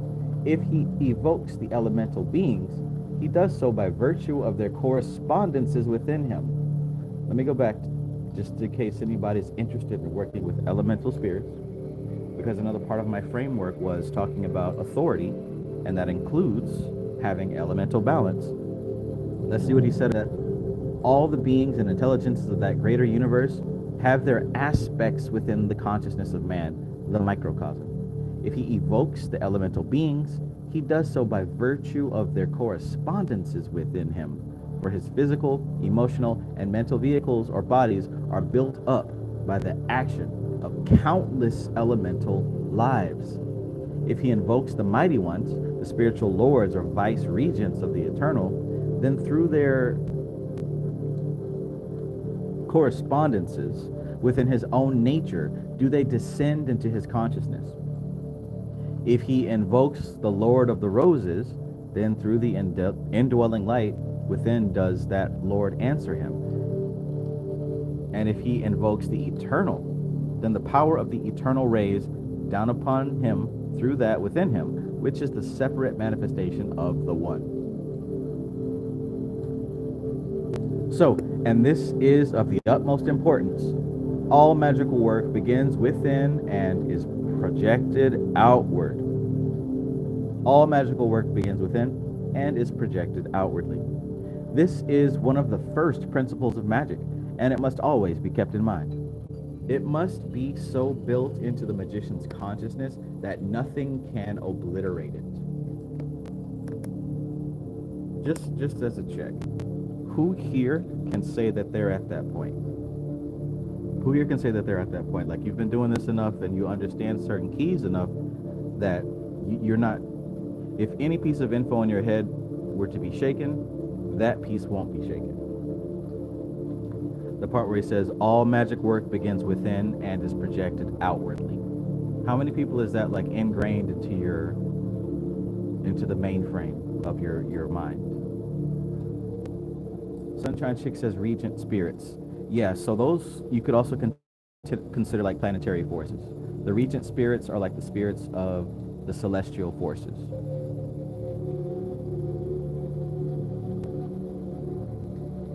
Of course, the Vedas had their version. I can't remember their name. I think they were the Kumaras or something like that. I might be wrong on that. You have to look it up, but look up these regents. These are the planetary forces, the celestial forces. Ophiel recommended a book about them. I think they were called the Regents of Space or something like that.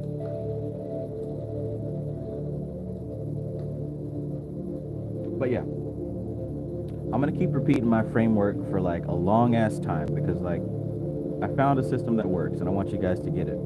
In order to really have this authority, this spiritual authority, there comes a point where you have this harmony and balance with the elemental forces and also these celestial forces.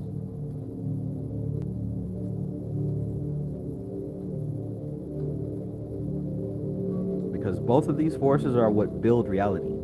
There's nothing to be done if it isn't done through the elemental forces or these regents of space, the celestial forces. But yeah, how many people can say that they know and it cannot be erased from their heads? All magical work begins within and is projected out.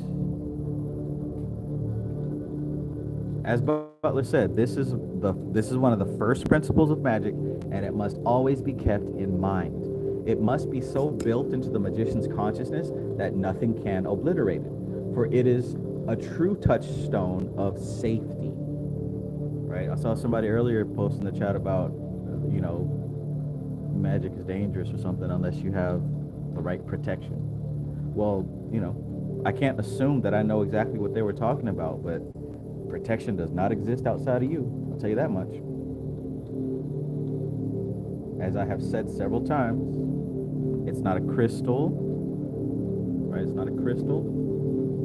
It's not a herb that you burn or got somewhere. It's not a necklace. It's none of that. It's a connection made within your unconscious mind and your conscious mind.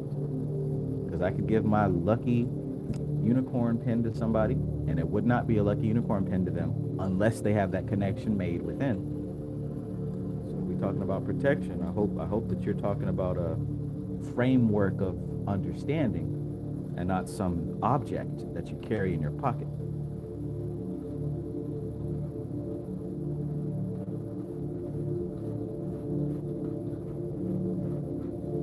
Check.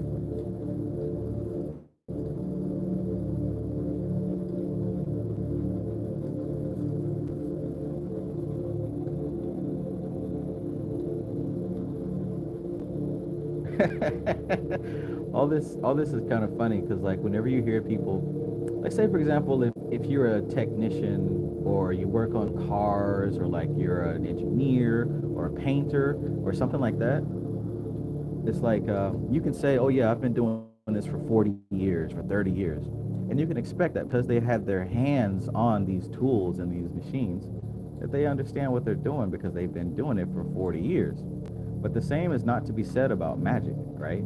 You can't, if someone comes up and says, oh, I've been in the game for X amount of decades, that doesn't necessarily mean much of a status, right?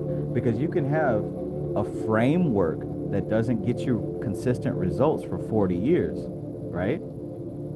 So the real test of knowing if the person that you're learning from or listening to or whatever is, actually knowledgeable about what they're talking about, well, if you can't see their results, like say most of you are not ever going to meet me. Some of you have already, some of you will in the future, because we got some more live events coming up. But like, unless you know me in person, you don't know what I do, right? You don't know what I do. You have to take my word for it. So if you can't see a person's fruits of their labor, then you got to listen to how they say what they say. You got to listen to their understanding of how they wield their knowledge, right? Take Butler, for example, or even Ophiel, for example. They can speak very plain and very basic, but they can convey a major idea. They can convey those keys that he was talking about without having to use big fancy words or buzzwords. They can speak in plain language and you can understand. That's a sign that they understand what they're talking about. But if I have to use big complex language and mystical sounding words, you got to ask, like, why am I doing that?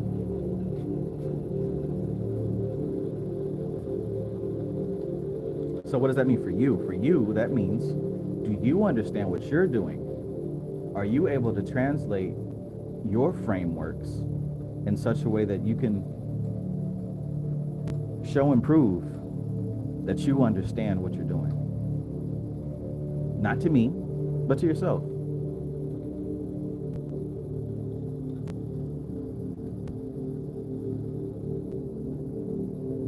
Yeah, man, I've been doing this. I've been doing magic for 40 years. I mean, hell, I could have been doing magic for 40 years and never got any kind of results, right?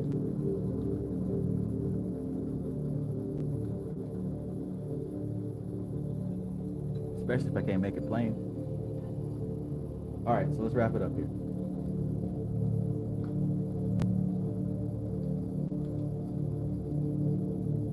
Let's wrap it up here.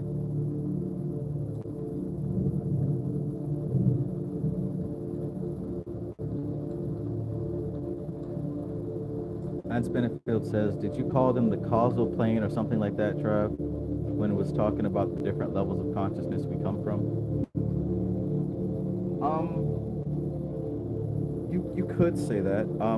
The elementals and these other types of spirits do operate on all the levels of existence because they are one and the same as us, right? The elementals, your body is made of elementals, and your thought patterns and thought rhythms are made of elementals and also celestial spirits, right? Why do you say you're a Virgo or you're a Libra or you're a Gemini?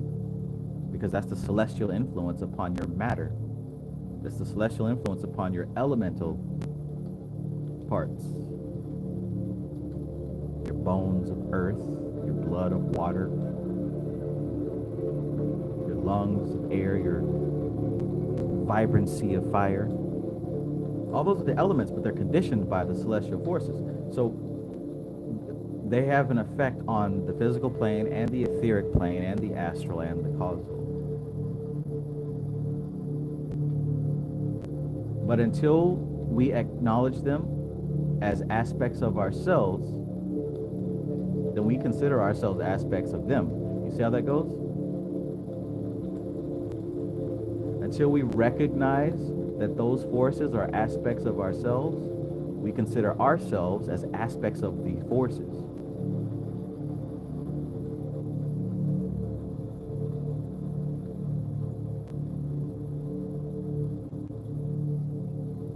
see Maestro says, my friend told me of a Hollywood occultist who was spouting that big talk, and years later they finally reached their first trial, 30-second path, and got baptized.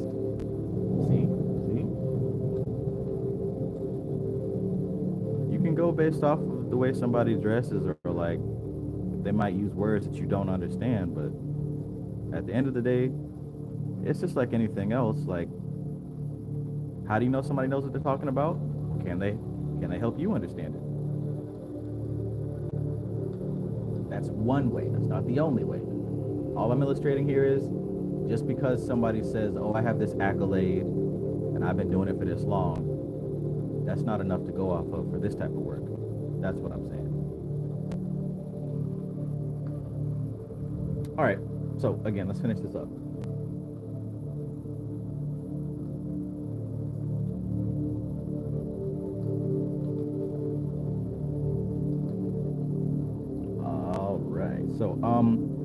And this is of the utmost importance. All magical work begins within and is projected outwardly. This is one of the first principles of magic, and it must always be kept in mind. It must be so built into the magician's consciousness that nothing can obliterate it, for it is a true touchstone of safety. It will be seen that this is a very far-reaching principle. In fact, some of its implications are as yet beyond the grasp of any embodied consciousness. Here we come up against one of the knotty problems of both philosophy and theology, the question of objectivity. Berkeley and Kant have had their say on one side of the problem, Schopenhauer on the other. Perhaps it will be as well if the would-be magician steers a midway course between the extremists and holds to a belief in the reality of both the objective and the subjective, remembering that both of them are aspects of the true reality, which exists and subsists after another manner. For the practical work of magic, the idea which we must keep ever before us is that we are all like the Lady of Shalott in Tennyson's poem. We are all engaged in viewing in a mirror the universe in which we live, and a mirror, moreover, which is constantly changing. There's that mirror metaphor again, right? Do you recall when I talked about the mirror on the tree of life, the first path from between Kether and Hakma, the aspect of God emerging from the waters and looking at his reflection, right? This is memory. This is what has built consciousness, according to Dion Fortune in her book, The Cosmic Doctrine, where God observes his reflection, and upon observing that reflection, he has a reaction to it, and that reaction thus changes the reflection, and then he observes that new reflection and has a reaction to that, and it continues infinitely to the point that every possible configuration is made. And out of every possible configuration, we start to get memory. And that's where we get what we know of as consciousness, the ability to become aware. And all this is happening in the upper triad of the tree of life. But like I said, that's the mirror. Look at what he says here. We are all engaged in viewing in a mirror the universe in which we live, and a mirror, moreover, which is constantly changing. This mirror is our own personal, unconscious or subconscious mind, and was known to the older occultists as the sphere of sensation. In modern terms, it is the auric egg, or psychic atmosphere, which surrounds everyone. So look, as above, so below. As above, so below.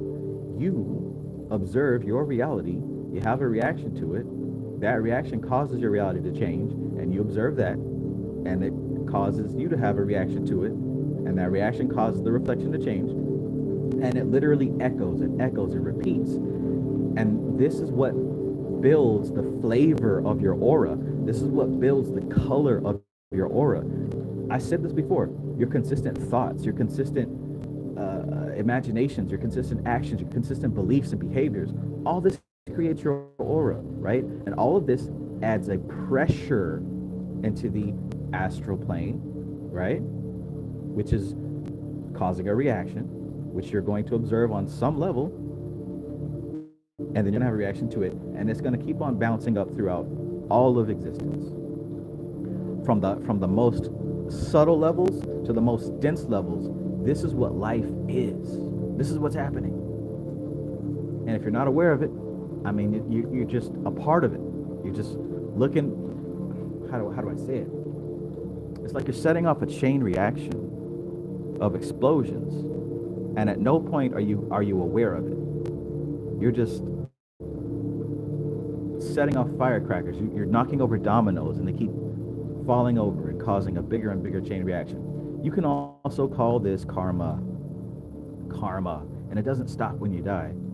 In fact, it didn't start when you were born. This is a chain reaction that's been exploding since God first appeared on the scene. And it fractals off, and it spirals out into other individual lives, other manifestations. No Face Divination says snowball effect. This is what it is, right? So if you're going to talk about karma, that's a better way to talk about karma. Snowball effect, domino effect, house of mirrors. Not you do something good and get some good luck, or you do something bad and get punished. No, it's about that reflection. It's about observing that reflection. It's about having a reaction to that reflection. And it's about the reflection changing. And this is all happening in... I just learned about another really, really short amount of time. Not a picosecond. What's smaller than a picosecond? Does anybody know? It's all happening in like that small fragment of time. And it's happening unconsciously, right? So we talk about these NPCs, we talk about autopilot. It's not that these people are asleep or stupid or whatever. It's that this chain reaction is happening on a level that is so subtle that they're not able to perceive it, that they never catch hold of it. It's just like you blinking your eyes or breathing. All these things are happening on a level, or I should say, the control mechanisms for these behaviors are happening on a subliminal level, on a subconscious level. You're not becoming aware of it. So likewise, the people you call an NPC or the zombies, the Walking Dead, whatever, where their minds are, where their awareness is, they're not taking into consideration these type of things that we're learning about. It's happening below their liminal level, below their conscious threshold. Oh boy.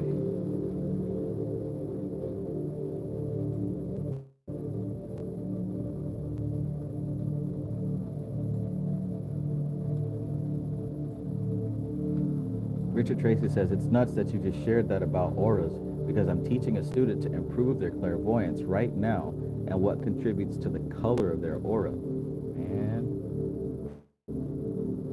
Matthew Watson says, femtosecond. Okay.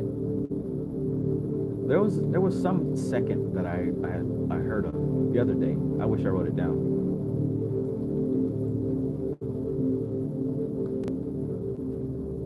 It was like a zeptosecond or something like that. I mean, it doesn't matter really.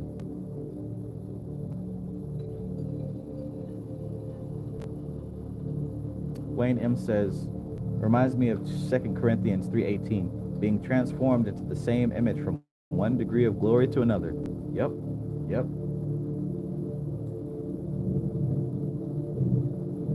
Richard Tracy says, there's lots that contributes to the aura, and W.E. Butler has a great book on that too. Yes, sir. I see you went ahead and got the whole collection. And as you can see, it's worth the read. This is an author that you already know for a fact that you're going to get something valuable when you read these books. There's not many authors you can say that about.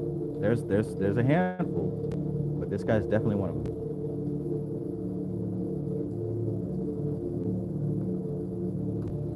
All right, let's wrap it up. So we're talking about this reflection, right? We are all engaged in viewing in a mirror, the universe in which we live, and a mirror, moreover, which is constantly changing. This mirror is our own personal unconscious or subconscious mind, and was known to the older occultists as the sphere of sensation. In modern terms, it is the auric egg, or psychic atmosphere which surrounds everyone. That sphere of sensation is the glass in which all things are mirrored, and the first tasks of the apprentice magician are designed to give him control over this magic mirror. Hmm.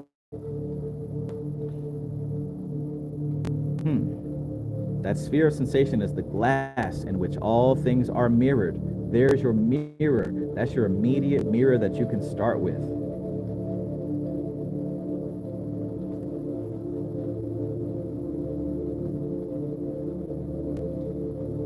That sphere of sensation is the glass in which all things are mirrored, and the first tasks of the apprentice magician are designed to give him control over this magic mirror. This is why it is said by people who know what they're talking about, your environment is an extension of you. You are not different from your environment. You're not separate from your environment. It's an extension of you. It's a reflection of you. He may not, except indirectly, work upon the outer world, but he can directly alter and remold his own subjective world, and this will cause him to come into such new relationships with the outer world that he finds it shaping itself in accordance with his new point of view, since these deeper aspects of himself are part of the corresponding depths of the collective unconscious of the race and of the universal consciousness. This being the case, it is imperative that the magician should have some key to the forces and powers of that underlying sea of consciousness, some idea of the tides that ebb and flow therein, and the living creatures to be found within its depths. Different cultures have used different glyphs, but the Western magical glyph is the Tree of Life, which we will now discuss briefly in the next chapter. To those who are acquainted with the standard books on the subject, the exposition given by the present writer may seem strange, but if they will try to translate the ideas therein given into their own terms, they will find that they have not wandered from the standard explanations. The tree has only been described from another point of view.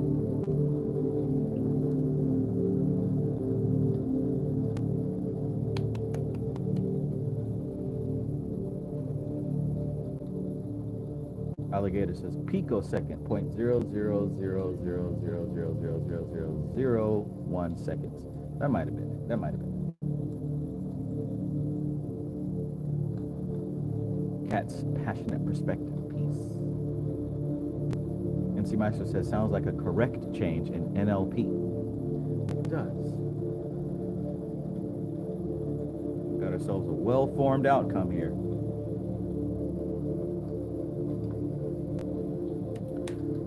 Okay, good stuff. I hope that you guys got a metaphysical belly full, because that's some good eating right there. You didn't waste your time, got straight to what matters. It's currently 10. Okay, so we went for just about exactly 2 hours now.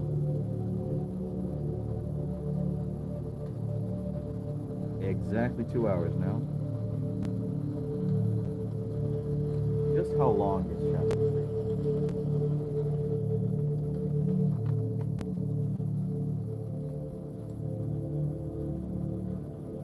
Okay, it's pretty chunky.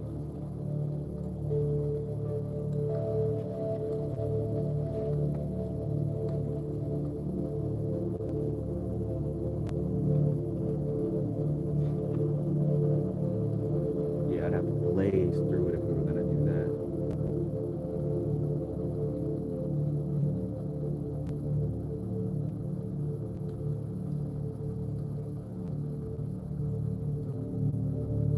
Pages. Yeah, I think we should probably do that next time. 9 pages. So I don't want to have to rush through it, you know. I think we did pretty good. I usually average 25 or so pages, 22 pages to read, and we actually got through 32 pages, so that's pretty dope.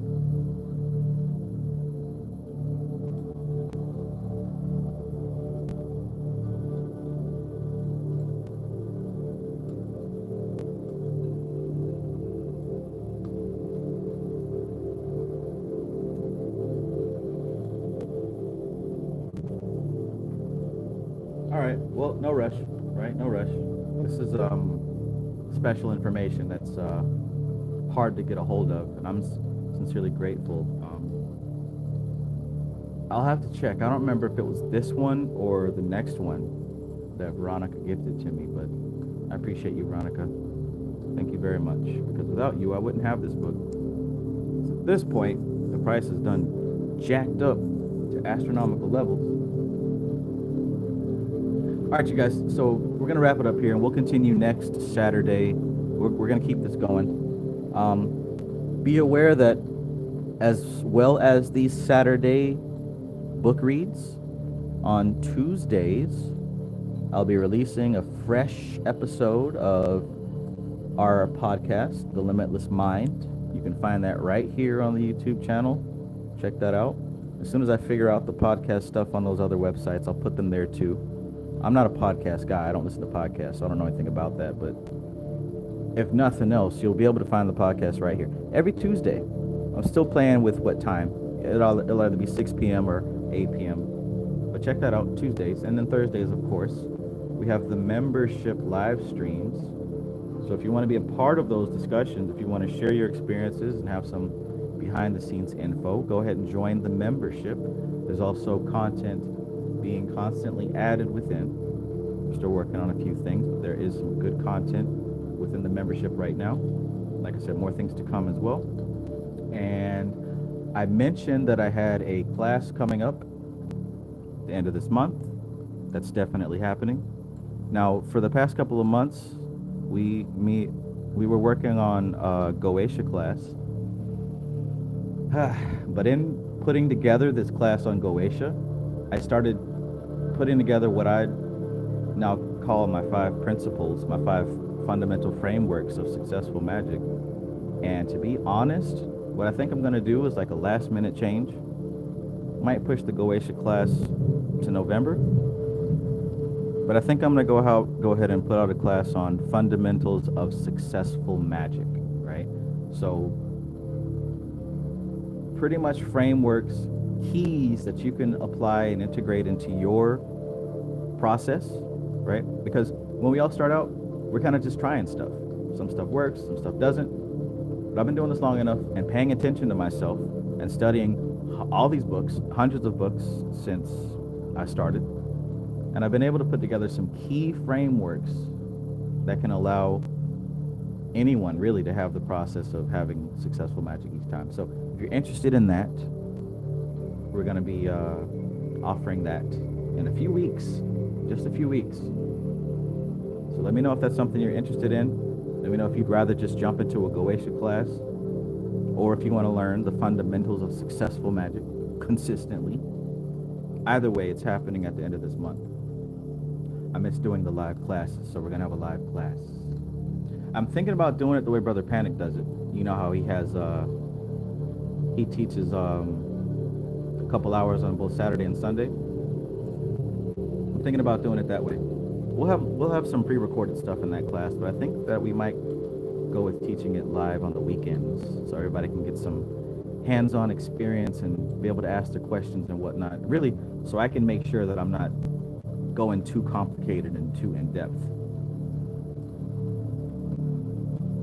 Does that sound good? Does that sound like something anybody would be interested in? Let me know.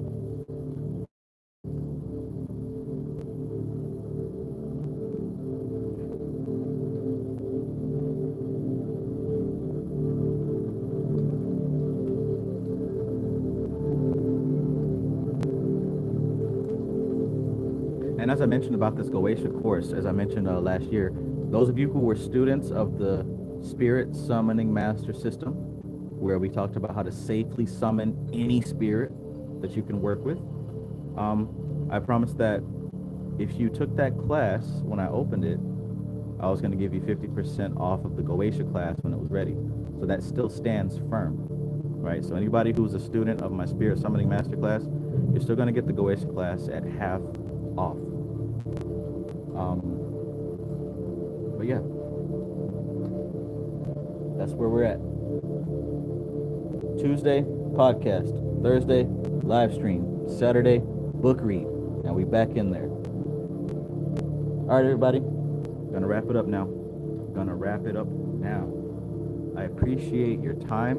I appreciate your attention. I appreciate your energy. And I appreciate your willingness to learn.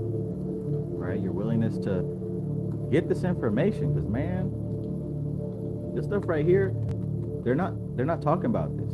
This is not like on the main menu. This is not on the main menu. I don't know what the other people find important, but I'm telling you, man, you read books like this, and you don't have to go to many other places. You really don't. See, I'm all about the fundamentals, man. Other people might be about decorations and like, spicy buzzwords. I'm about the fundamentals, because once you get your fundamentals down pat, you don't have to buy 100 books from off of Amazon in a year. Like, I spent so much money buying all these books. I spent so much time reading these books, trying all this stuff. You don't have to do that to get what works. All you need is the fundamentals. Because I tell you what, if you start reading all these books, and those of you who have been here on these live streams, you'll see that there are recurring patterns, right? There's repeating patterns. There's stuff that shows up in this book, the last book, a book from a couple years ago. Like, it's, once you start reading enough, you start seeing the patterns, right? So I like the fundamentals. Once you get the fundamentals, then you'll start to see them being echoed in all these other books.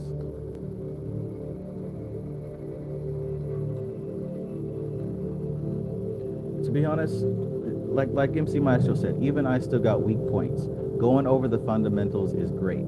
That's what I'm talking about. Like, I would rather reinforce my fundamentals and slowly build the rest of the structure, right? When other people are quick to build the outside structure, if the foundation isn't secure, isn't solid, it ain't gonna take much for everything else that you built to fall apart. Fundamentals, man.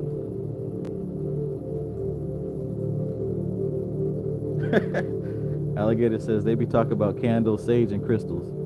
Right, so imagine you don't have a strong foundation of fundamentals, and you're out here pushing candles, sage, and crystals, right?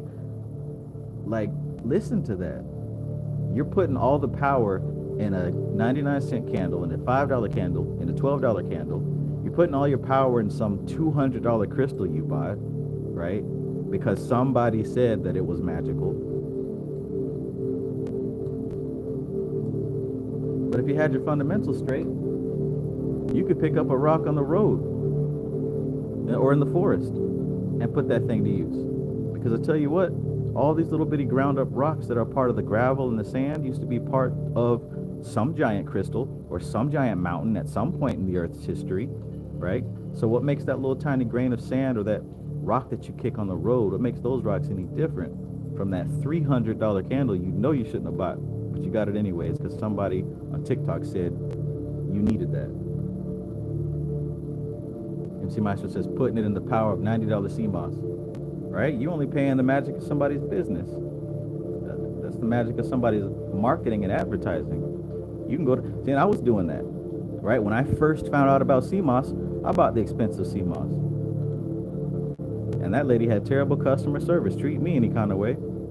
So I snapped out of that and I said, you know what? How does she make that? I went to Amazon and started making my own. Instead of paying her $60 damn for a small ass jar, getting my order incorrect 2-3 times in a row, and cussing me out over the email. Instead of dealing with that, man, I just dropped $20 on my own bag of CMOS. Fundamentals, man. Fundamentals.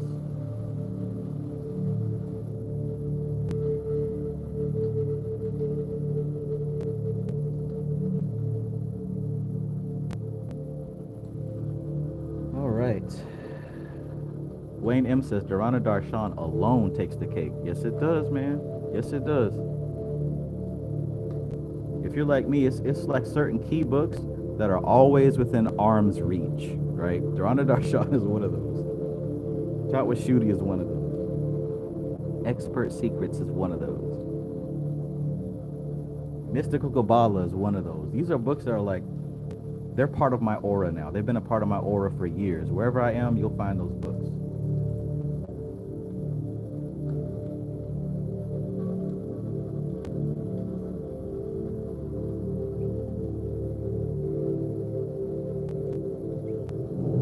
Those books are a part of me at this point, man.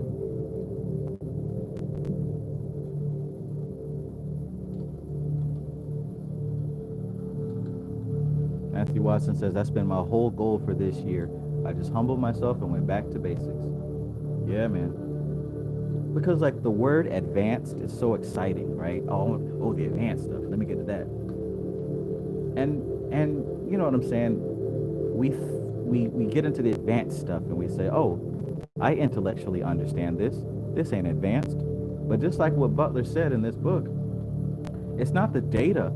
It's not the data. You can give the data out, but it's the pattern and the sequence of how that data is activated. That's what makes it advanced. And those keys, you're not going to be able to buy off of Amazon. Those keys you can't buy off of Amazon. But when you do have those keys, now you can start doing that quote unquote advanced magic. Al Dickey says, still got my Dollar Tree candles, learning experience. Thought I was gone, magic up, Powerball. Yeah, man. Use what is in your sphere. Man, use what's in your sphere.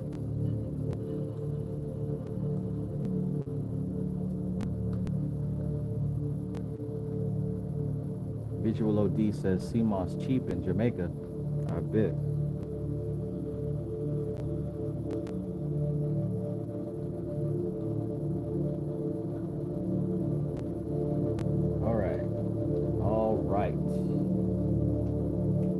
I think that's about it.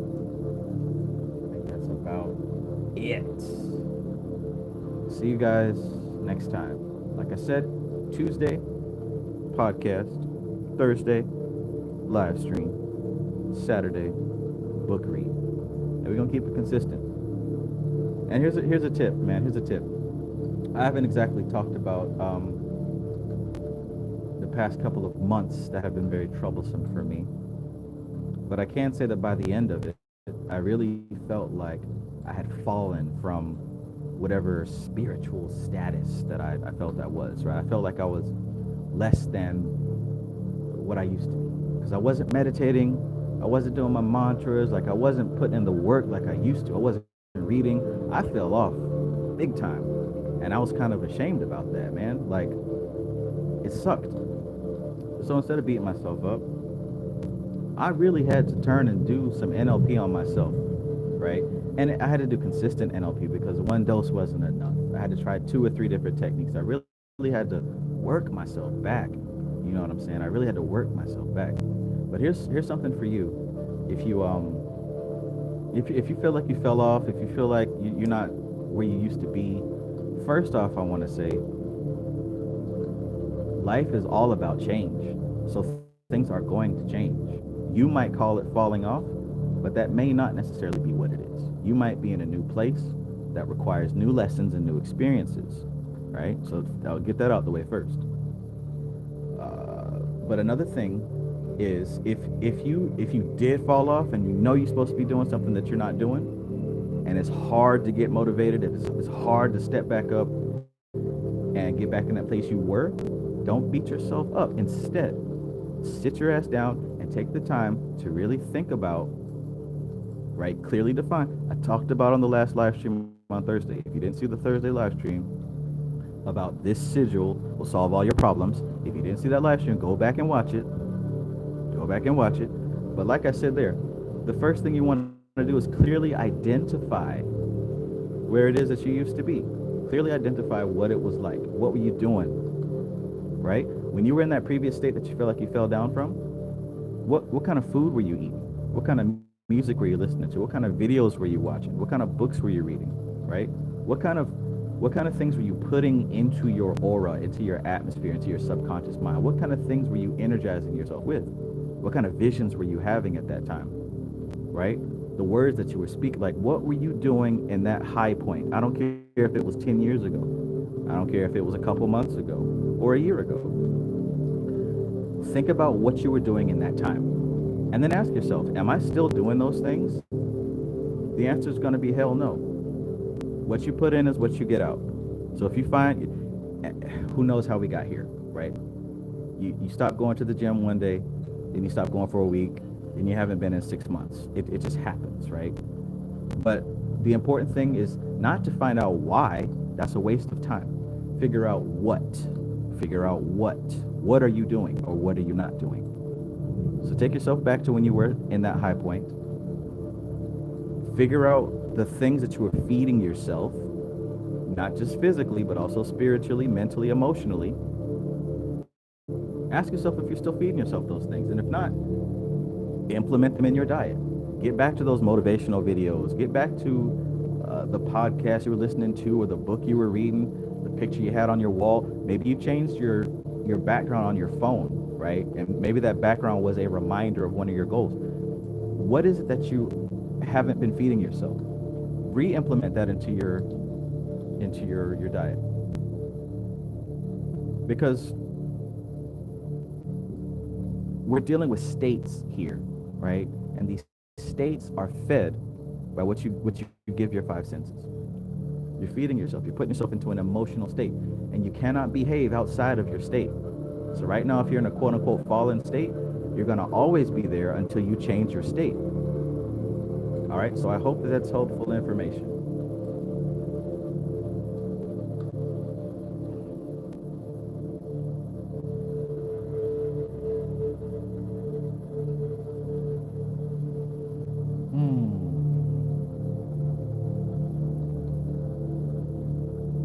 DB31 says, can you please have the link for this track? You seem to find the fire tracks to focus.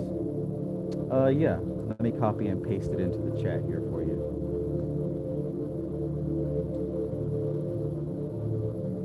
We paste it into the chat, and then we're out.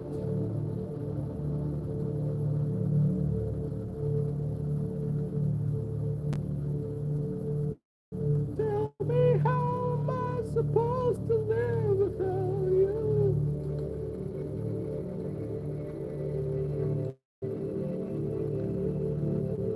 Just a second. Un momento.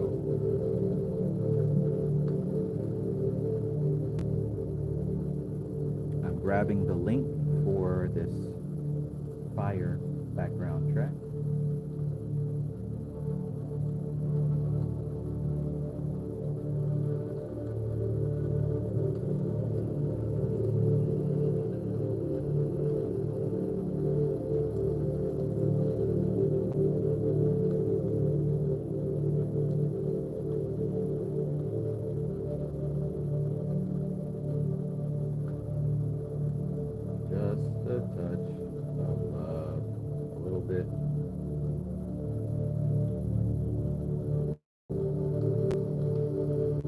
Try to stay R&B, but these streets is a part of me, so don't get it twisted. See, I order one bottle, and I with one bottle, then I order more bottles. Now I got more models.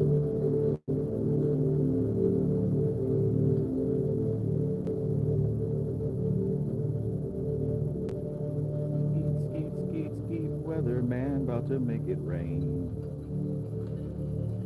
All right, there we go. That is the link to the background music.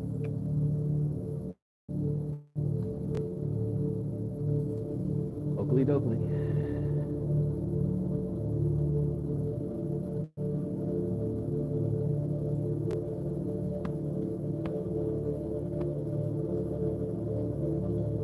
All right, guys. Have a great weekend. Have fun. Be kind to yourself. Understand that you are not your behavior. Your behavior is something that you do, but that is not what you are. You got to know, you got to know.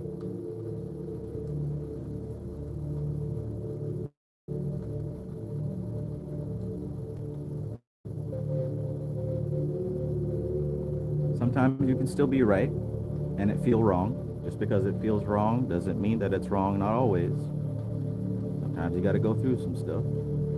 But just like what he said in this book in the last chapter, that's an opportunity for you to take, because like when that power comes in and those shadows begin to become energized and they rise up to the surface, that becomes an opportunity for you to integrate.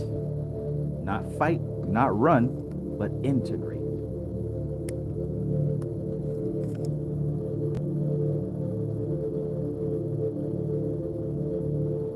All right, I'll see you guys on the live stream for Tuesday's podcast. Thank you so much for being here.